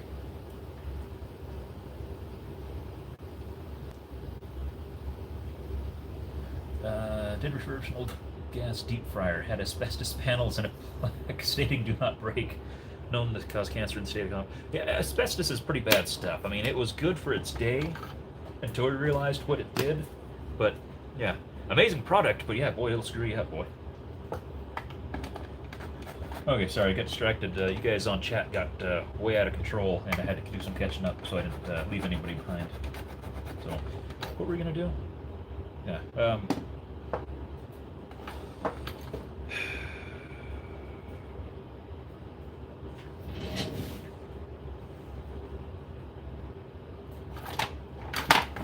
Okay, I'm getting distracted again.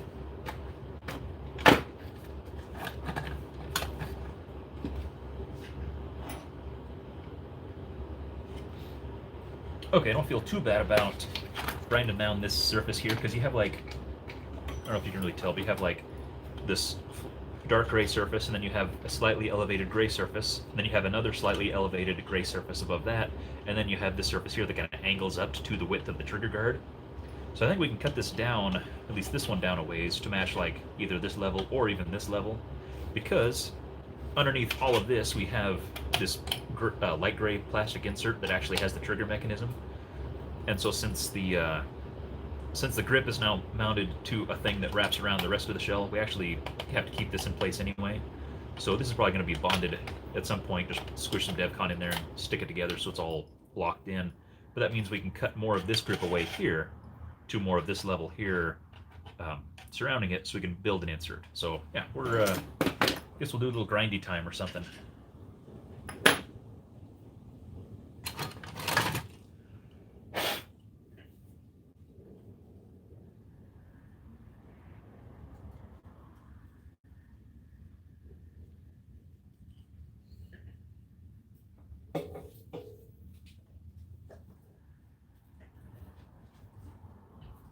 You should use a pumpkin, so that's a trigger gourd.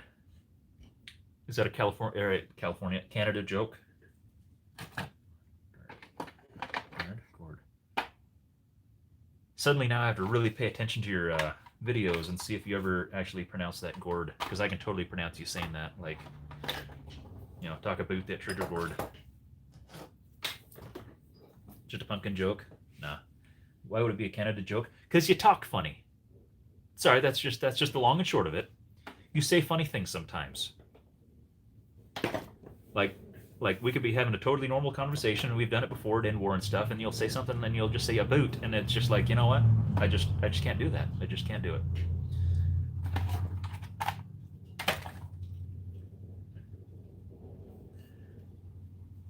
Be back in a little while. Gonna go paint some things real quick. All right, Trevor.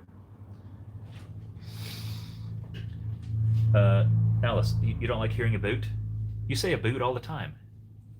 You talk normal, and then just you throw a boot out there once in a while, and it's just kind of weird. Apparently gourd is some word to do with vegetables. Never heard of it before either. What?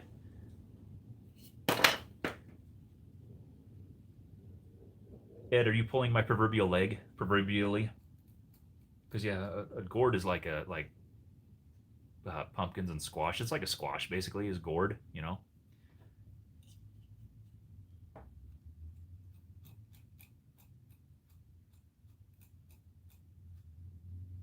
Yeah, no, it's... Yes, it's an actual word, I know that. I was just making fun of it because gourd sounds like, you know, trigger guard with an accent. We're going to do this for a minute.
Okay.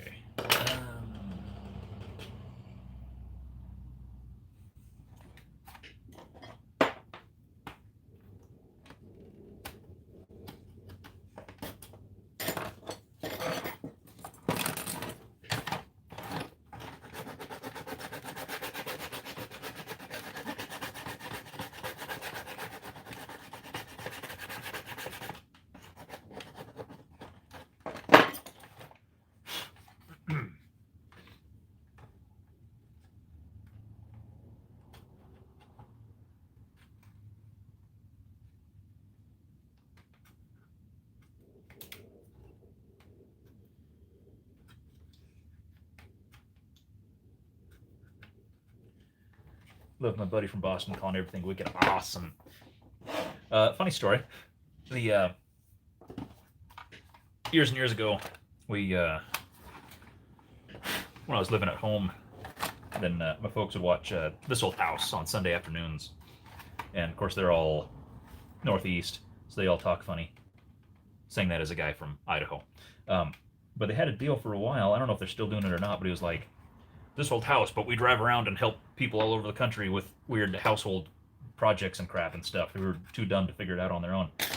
And they went to Oregon once, and they're helping some lady dig a hole for a tree or something. I don't remember what it was, but they laid out this tarp, and they were digging the hole, and the Tom Silva, which says, "Hey, I'm Tom Silva," and the lady's like, "Oh, hey, it's Tom Silver," because his name was Silva, Silva, but because he was speaking like Bostonian or whatever, then she assumed it was Silva, even though his name's actually pronounced the way it's spelled because he had the weird accent. She got it wrong. Anyway, they go out to the yard. They're working on stuff, and they're digging this hole. And he's like, "Yeah, now just take that dirt and put it on the top." And she puts it, above where the tarp was. And he's like, "No, on the top." And she's like, "Yeah, it's on top." And he's like, "No, on the top." He's saying, "Put the dirt on the tarp," but because Boston, she put it on the top, above where the tarp was. So yeah, good fun, good fun. People talk funny. It's great. Anyway,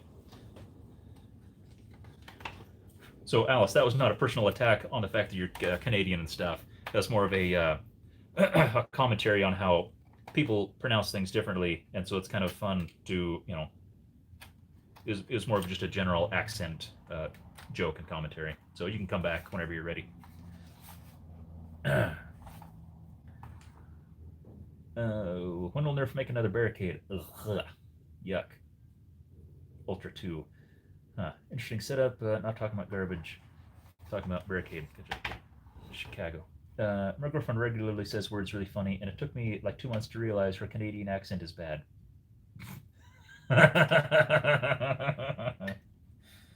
uh,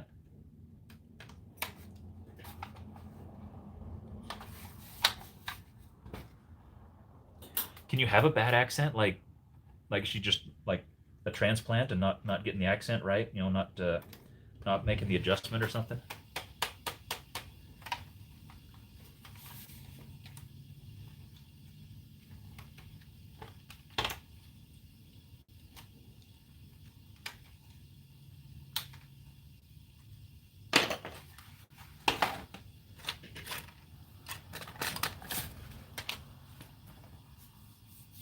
Oh, need a piece of poster board. We made something out of poster board yesterday or last week, didn't we? I would have swore we cut something out of a piece of paper and made a template.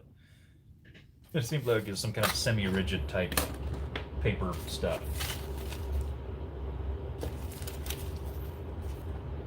There, a little product placement or something. Is that actually might work? Okay.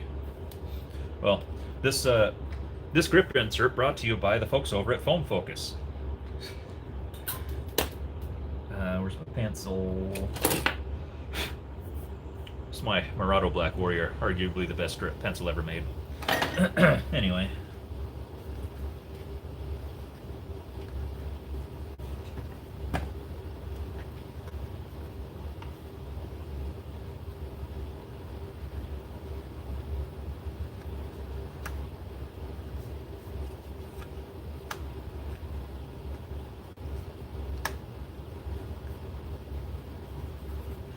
Totally just roughing this crap out. Used to have scissors too once upon a time. I probably used them last week. There we are. She's from Cape Town, moved 10 years ago. Got some practice every now and then. She'll slip back into South African accent. Tell me what makes sense. Huh. Interesting. Try listening to Southerners talk. Try not to.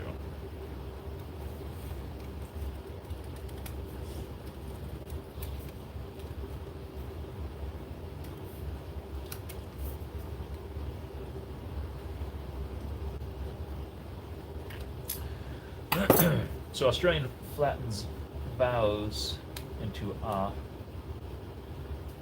Not necessarily contracts words and ands with weird.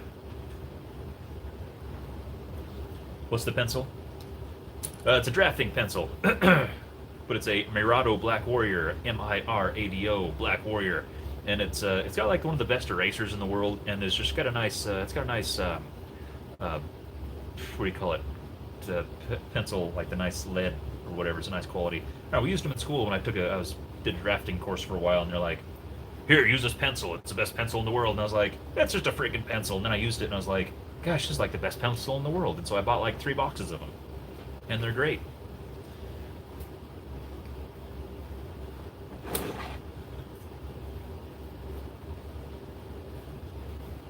They laugh at me in Tanzania on my trips because in Swahili the accent is on the second syllable no matter how much I try. It's never correct. That's weird.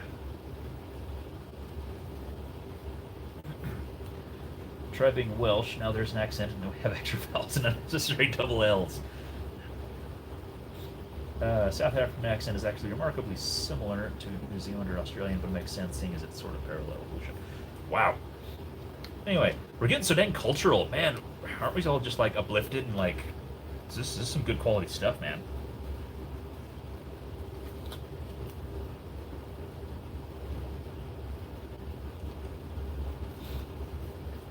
Ahoy there! Ahoy yourself, TV Dreadnought.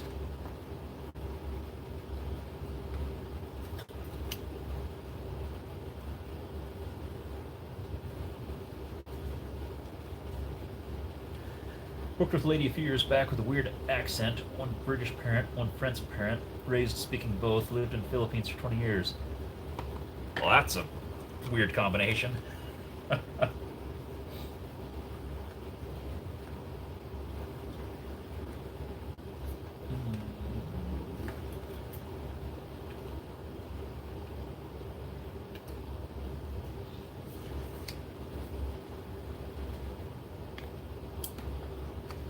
Shouldn't be chatting like at all because I'm going to start with some clay. All right, yeah. Keep us posted on how the clay thing works. Here kind of knows what they're getting into, so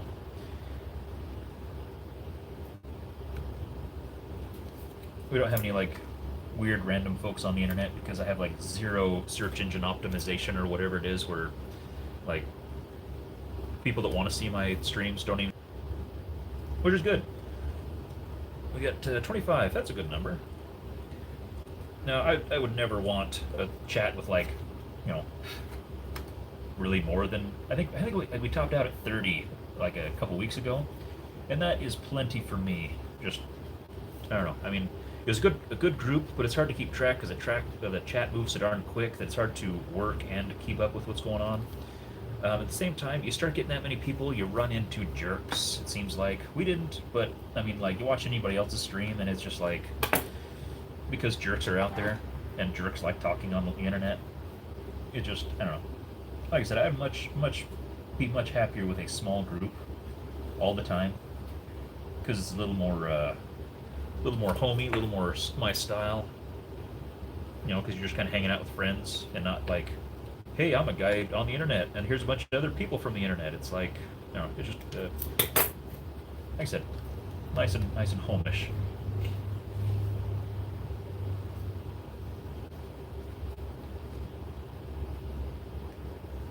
There. What do you think of that?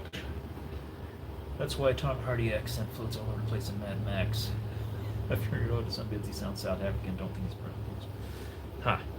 Don't know what to think of this joke. What a Mexican favorite sport, cross country, like what?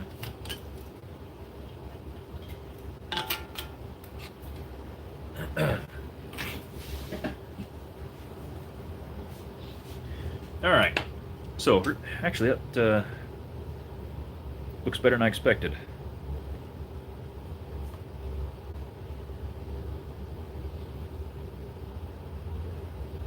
And like I said, we'll carry this line here and kind of round it up into this. And yeah, I think that'll work. You think? Yay, no, yay, no. Actually, that the more I look at that, the more I like that. So unless somebody has a really good argument why I shouldn't do that, I think we'll just like go ahead and darn well do it.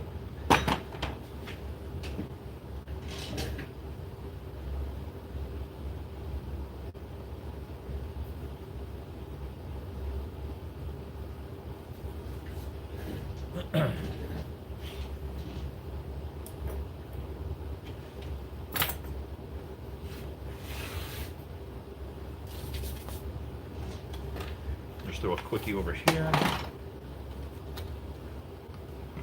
And yeah, actually lines up pretty well with the just eyeballing it with the line that I had established previously. So yeah, yeah, honestly, the more I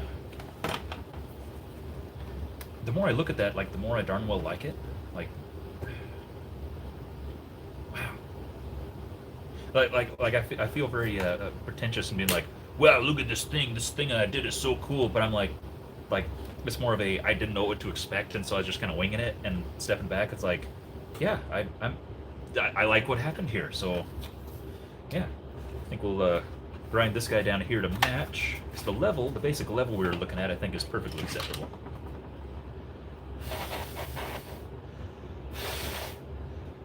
And have you thought about making this grip thing out of wood? Not on this one. I have thought about making using some veneer and stuff like that for doing grips and inserts and stuff in the past, but just haven't yet. It's one of those where it'd have to be like the right application, but I'm sure it'll happen eventually. Wood grip and stock on it, like kind of an AK-47 would be amazing. Yeah, there again, probably not on this one, but in the future, if a project comes along and it's like, you know, this would look really good with wood inserts, then it's probably going to happen.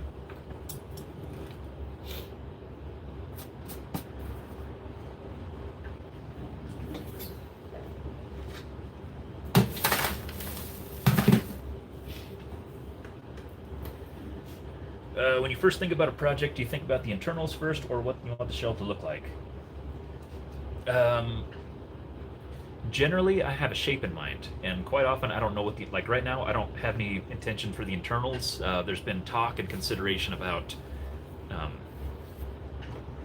like I said, having so many darn people ask, I've kind of thought about it. The idea of going with a hyperdrive pusher, and depending on how much room I have, about doing a dual, not the micro flywheels. What are we calling them now? The like the hurricane-sized ones are like not quite flywheel to world, but not full-size wheels.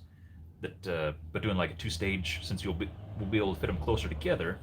If anybody has a modulus cage that's set up that way, because I don't think I have enough room without cutting into the work I've done here to fit a dual-stage full flywheel set. But I think if I can squeeze them together, I guess it wouldn't really matter because the dart length is the big difference, isn't it? I don't know. Not really sure, but I have considered the idea of doing a solenoid pusher just because I've never done one, and somebody mentioned it and it sounded really cool. So something like that.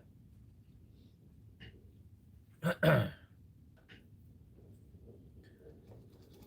yeah, generally I start with it with the shape and just kind of what I want, and then try to basically as I go along, I try to keep an open mind about internals, so I know what to expect for how much room I could cut out. As far as, do I need to make sure the battery tray is really big because I'm going to run a really high performance setup, or do I need to leave room for electronics, or am I going to do like an ammo counter thing and need to make sure I have room for a bunch of fancy wiring routed around and stuff like that? Am I going to integrate other systems on board, things of that nature?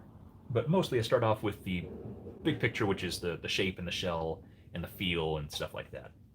I don't think I've ever built something and said, I'm going to put these wicked internals in a strife and then try to make the strife cool around that. That's just not how I work.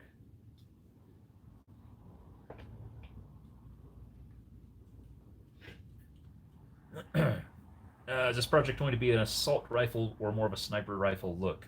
Probably more rifle-ish because I'm not really going sniper. I'm going to leave the what has been now known as the jaws are going to stay open. Whereas if it was sniper, I'd probably like put an actual closed barrel in there and have it stick out a ways.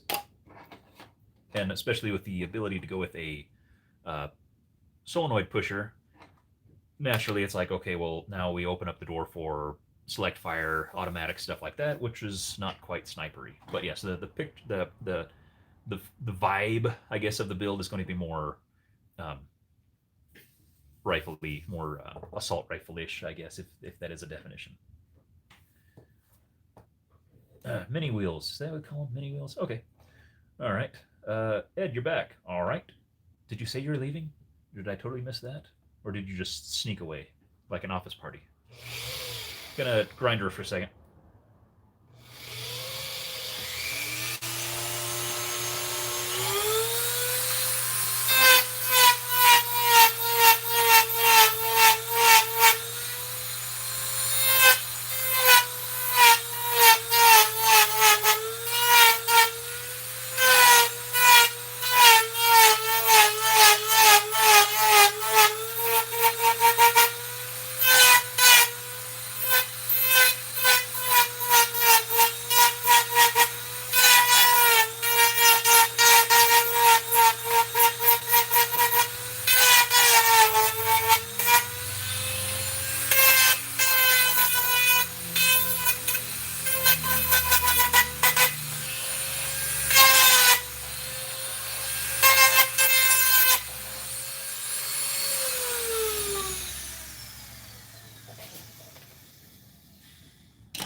Gargunkel is in this.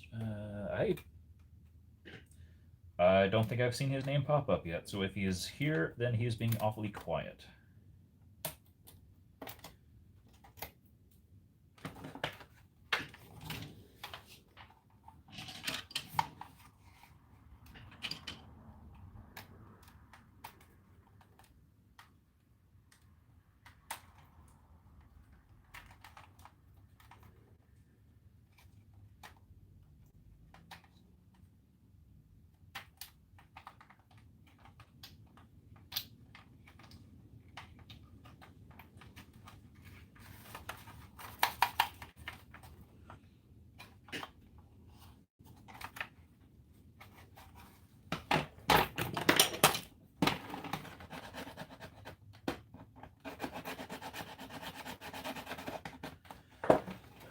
Wonder if their friend Sigmund is around.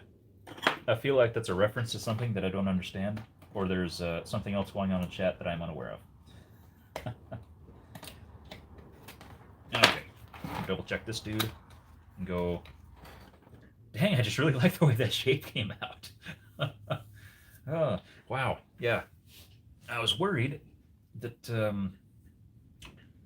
that having an insert would be too big of a space, but I think I'm just kind of eyeballing real quick. I do need to knock this down where I filled in a little bit.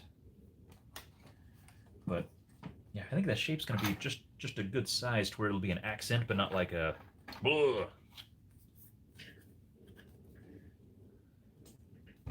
Sigmund and Gargunkel. Ah, good one. Good one. I assume we have enough Olderns in the chat that understand that reference.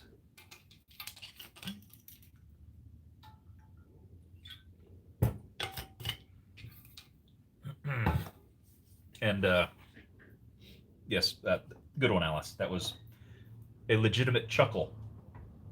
So borderline groaner, but that was solid. That was still solid.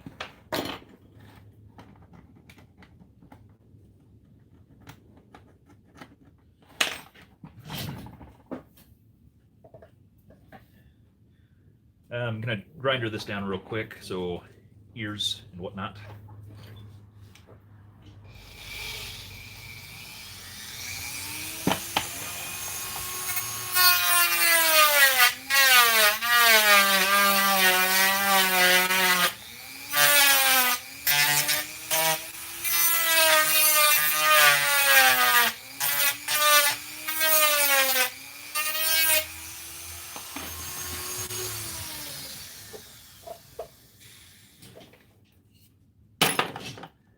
Got it, just didn't want it.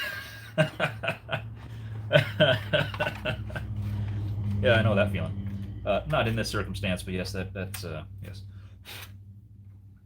Cynical Steve, thanks for popping in. Glad you enjoyed the stream.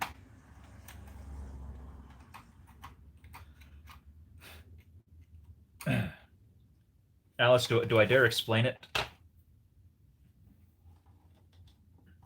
I guess, do I need to explain it to chat?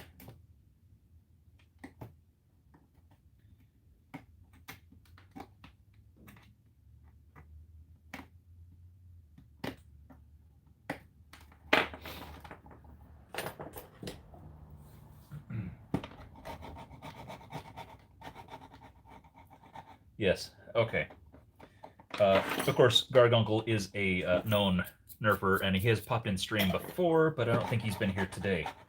Beyond that, referencing Alice's joke, Sigmund and Gargunkel is a play on, using the Gargunkel that we know, Simon and Garfunkel was a musical group, duet, more or less, I guess is what you call it, from the late 60s. Simon and Garfunkel did hits like Hello Darkness, My Old Friend, which you would know by name and not necessarily by artist. Also, other cool hits like the 39th Street Bridge song, Feelin' Groovy, and a host of other hits, songs that you would recognize but may not know the name to. Now that I say that, I'm going to have Feelin' Groovy stuck in my head. I think I'd rather have the What's Going On in Nerf This Week song.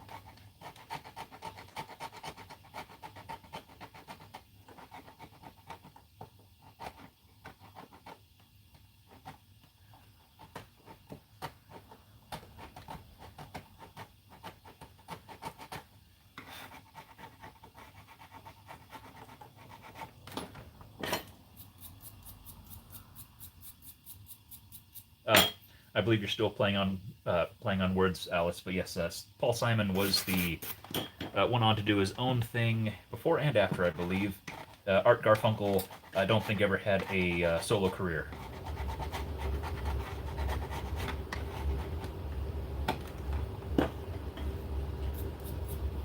Holy cow! Okay, I just looked over and saw chat, and Nathan Talsian basically said exactly what I just said. Wow. Okay, sorry. That looked really weird.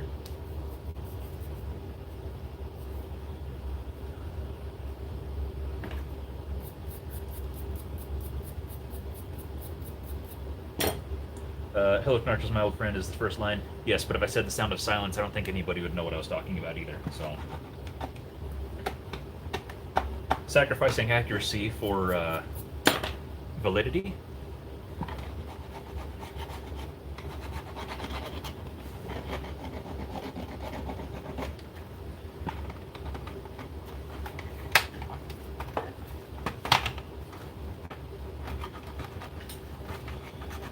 Could be worse. My daughter sings the song that never ends. That is a crime. I'm sorry. Who teaches kids those songs and the rhymes and stuff like that? Like, kids just instinctively know at a certain age, but I don't think anybody ever teaches them that. Is it just like pre-programmed or something? Because sure as heck, I'm gonna like try to, when I have kids, I'm gonna like try to shelter them from some of those things, just so like hopefully it'll die in a generation or two.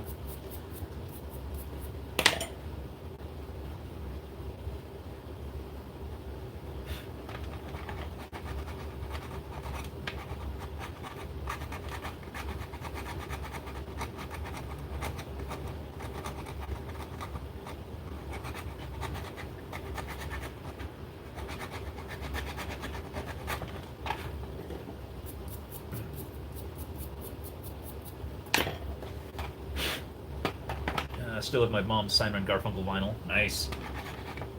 I have yet to inherit, because my dad's got a stack of vinyls from the era. My brother has no interest in vinyl, or really the music of the era. When I started collecting my own vinyl, I had kind of moved on to more of the 50s rock and surf tunes and stuff like that. So I've got a lot of Jan and Dean and stuff like that on vinyl. Things of that nature, but nothing super big. I was into the late 60s stuff when I was in high school, junior high and high school. But by the time I graduated, I kind of moved back to late 50s or mid 50s, early 60s stuff. Not that that's relevant to any point, but.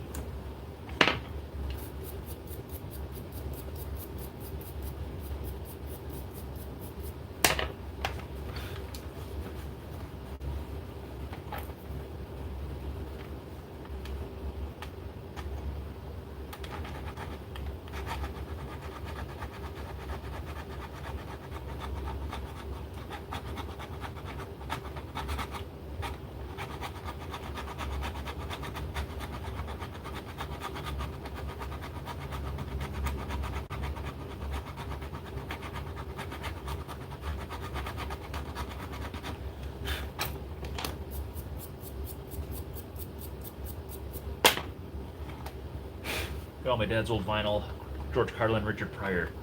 Different kind of stuff. I got a couple Smothers Brothers records. That's some pretty good stuff. A little more family friendly.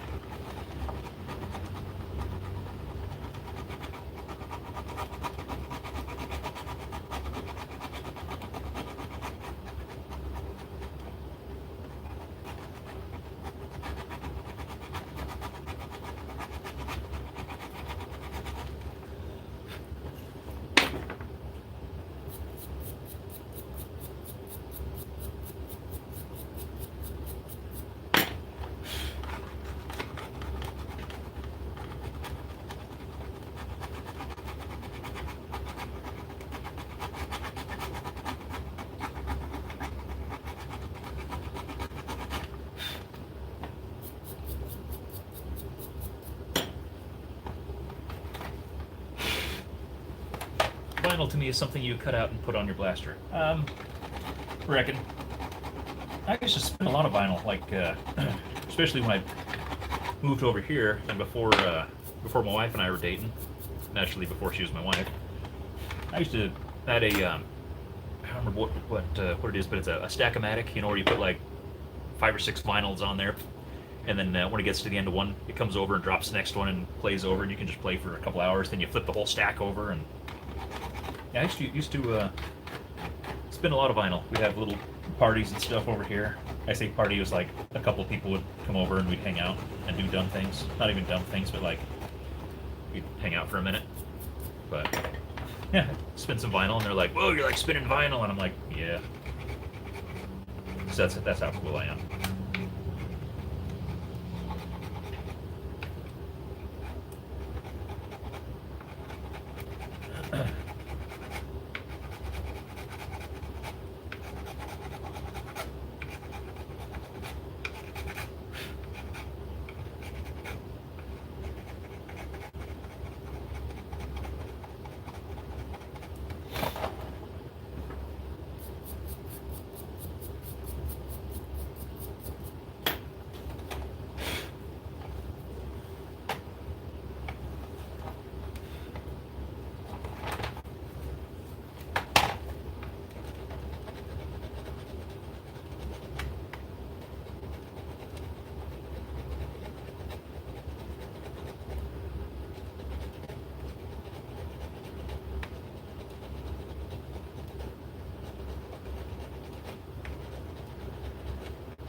As long as you got a needle and a paper cone.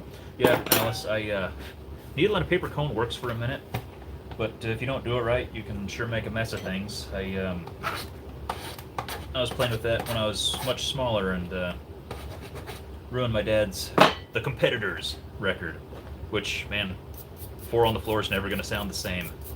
Which, too bad. That's a really, really, really, really, really, really, really, really, really, really, really hard record to find.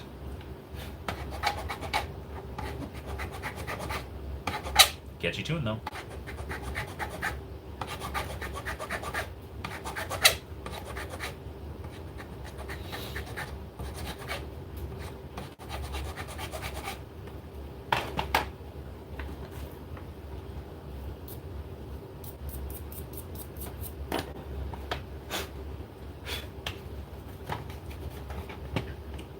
Justin, 4 on the floor. By the competitors or super stocks. It was one of the Gary Usher bands back in the early '60s. There's a song about this guy who, liked driving his 4-speed, but his girlfriend didn't like it because she couldn't sit next to him, and so she made him buy an automatic, and it just wasn't the same after that because, because 4-speeds are a lot more fun than automatics.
Yes, Alice, I was waiting for that.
Oh, Justin, it was either the competitors, I think, but the song would appear under Gary Usher, who was basically primarily a songwriter, had a lot of studio bands, but he wrote a lot of songs for um, the Ripcords, uh, Beach Boys, Jan and Dean, uh, uh,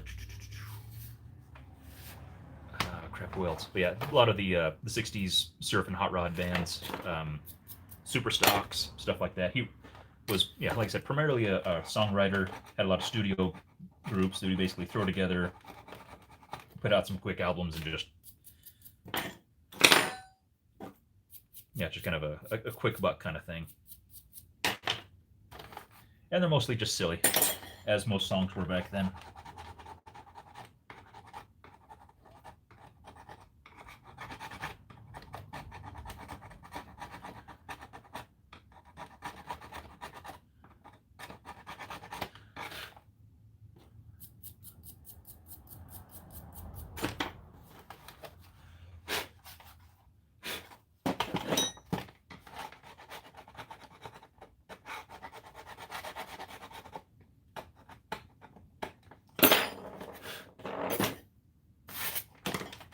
Okay.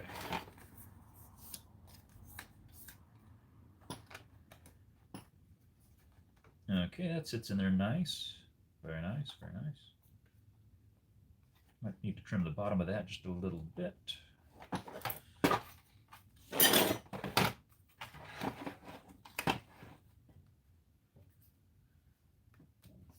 But it looks good on that side, so I might just trim the other side. the blaster itself, not the insert. I'll leave this the way it is. Found it, yeah, old school. Yeah, it was a whole different time in music, Justin. It's like I said, it was the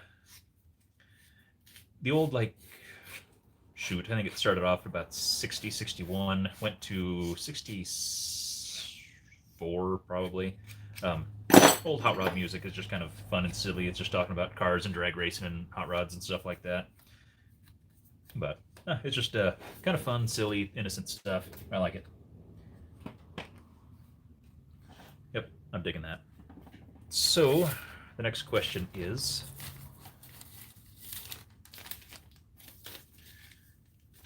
this acceptable, this size? Probably go kind of corner to corner, I think. Doesn't look like we could go...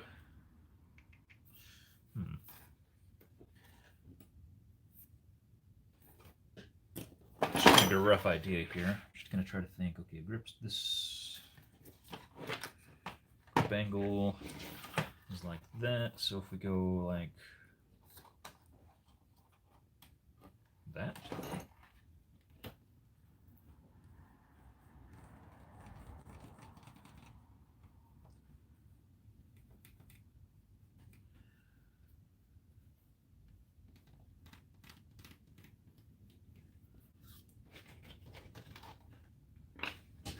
Let me know if you can see that. Yeah, kind of. Yeah.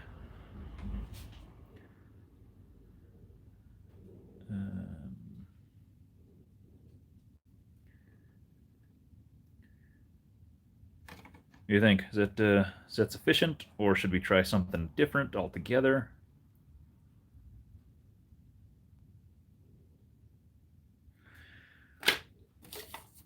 Or, let's just size this up real quick.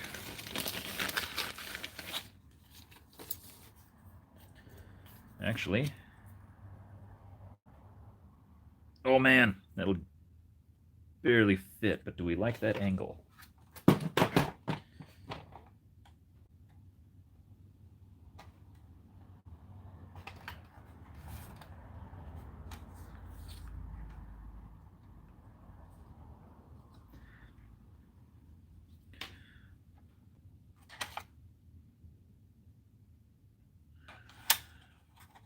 Yeah, I'm just gonna put some mega zoom on here so you guys can kind of see the quality of the...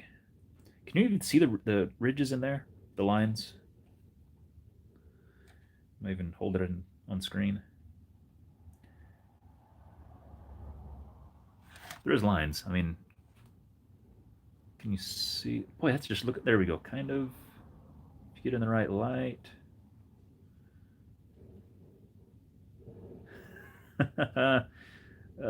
Oh, kind of. You can kind of see that there.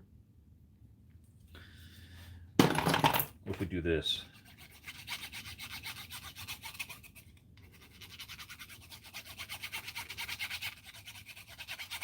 That's not annoying. That probably didn't even change anything, did it?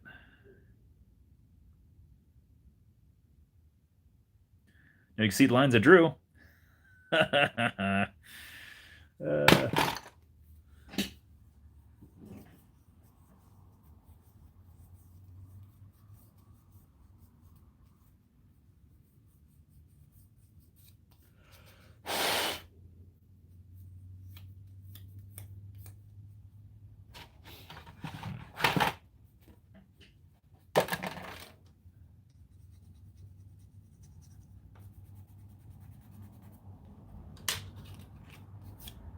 Wait, can we do this?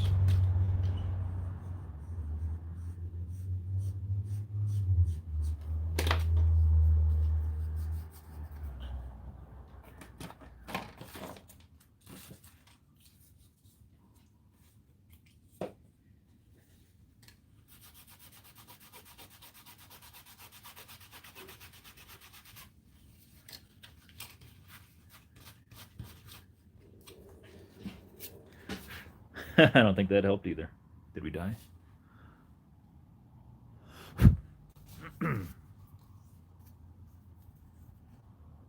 Oh, stream stopped on there. Oh, there it is. Okay. If you can kind of see the, this just washes everything out. Oh my gosh. Okay, well, screw that then. Uh, Ed Scar mocks me for lines, and Gary Ashby says he likes squares. Do we have any arguments?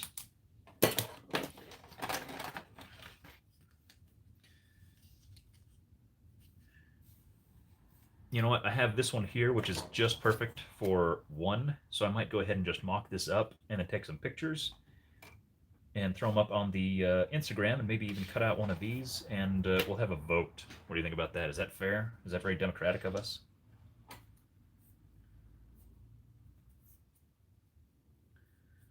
Kind of saw it. The squares are a bit better. It's grid or just fine lines. This little scrap is just really fine lines. It's technically a siding, so it's kind of it's very subtly like angled and then cut back, angled, cut back, but it basically just looks like ribs. Very fine versus just squares. You like dodecahedrons. Well, I'm sorry, I can't help you with that.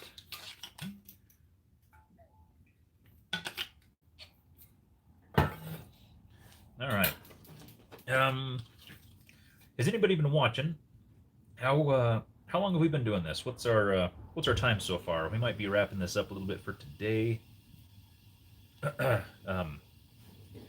give me a chance to trim this up, get some pictures taken, post the kind of project update of things, see what anybody else thinks about this, and then everybody else can go about their day, since we've been here like what feels like a long time.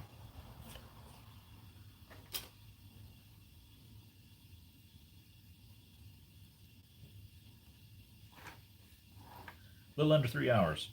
That's pretty good. I mean, a lot of you guys have been hanging in here a good long time. So, yeah, we'll size this up real quick.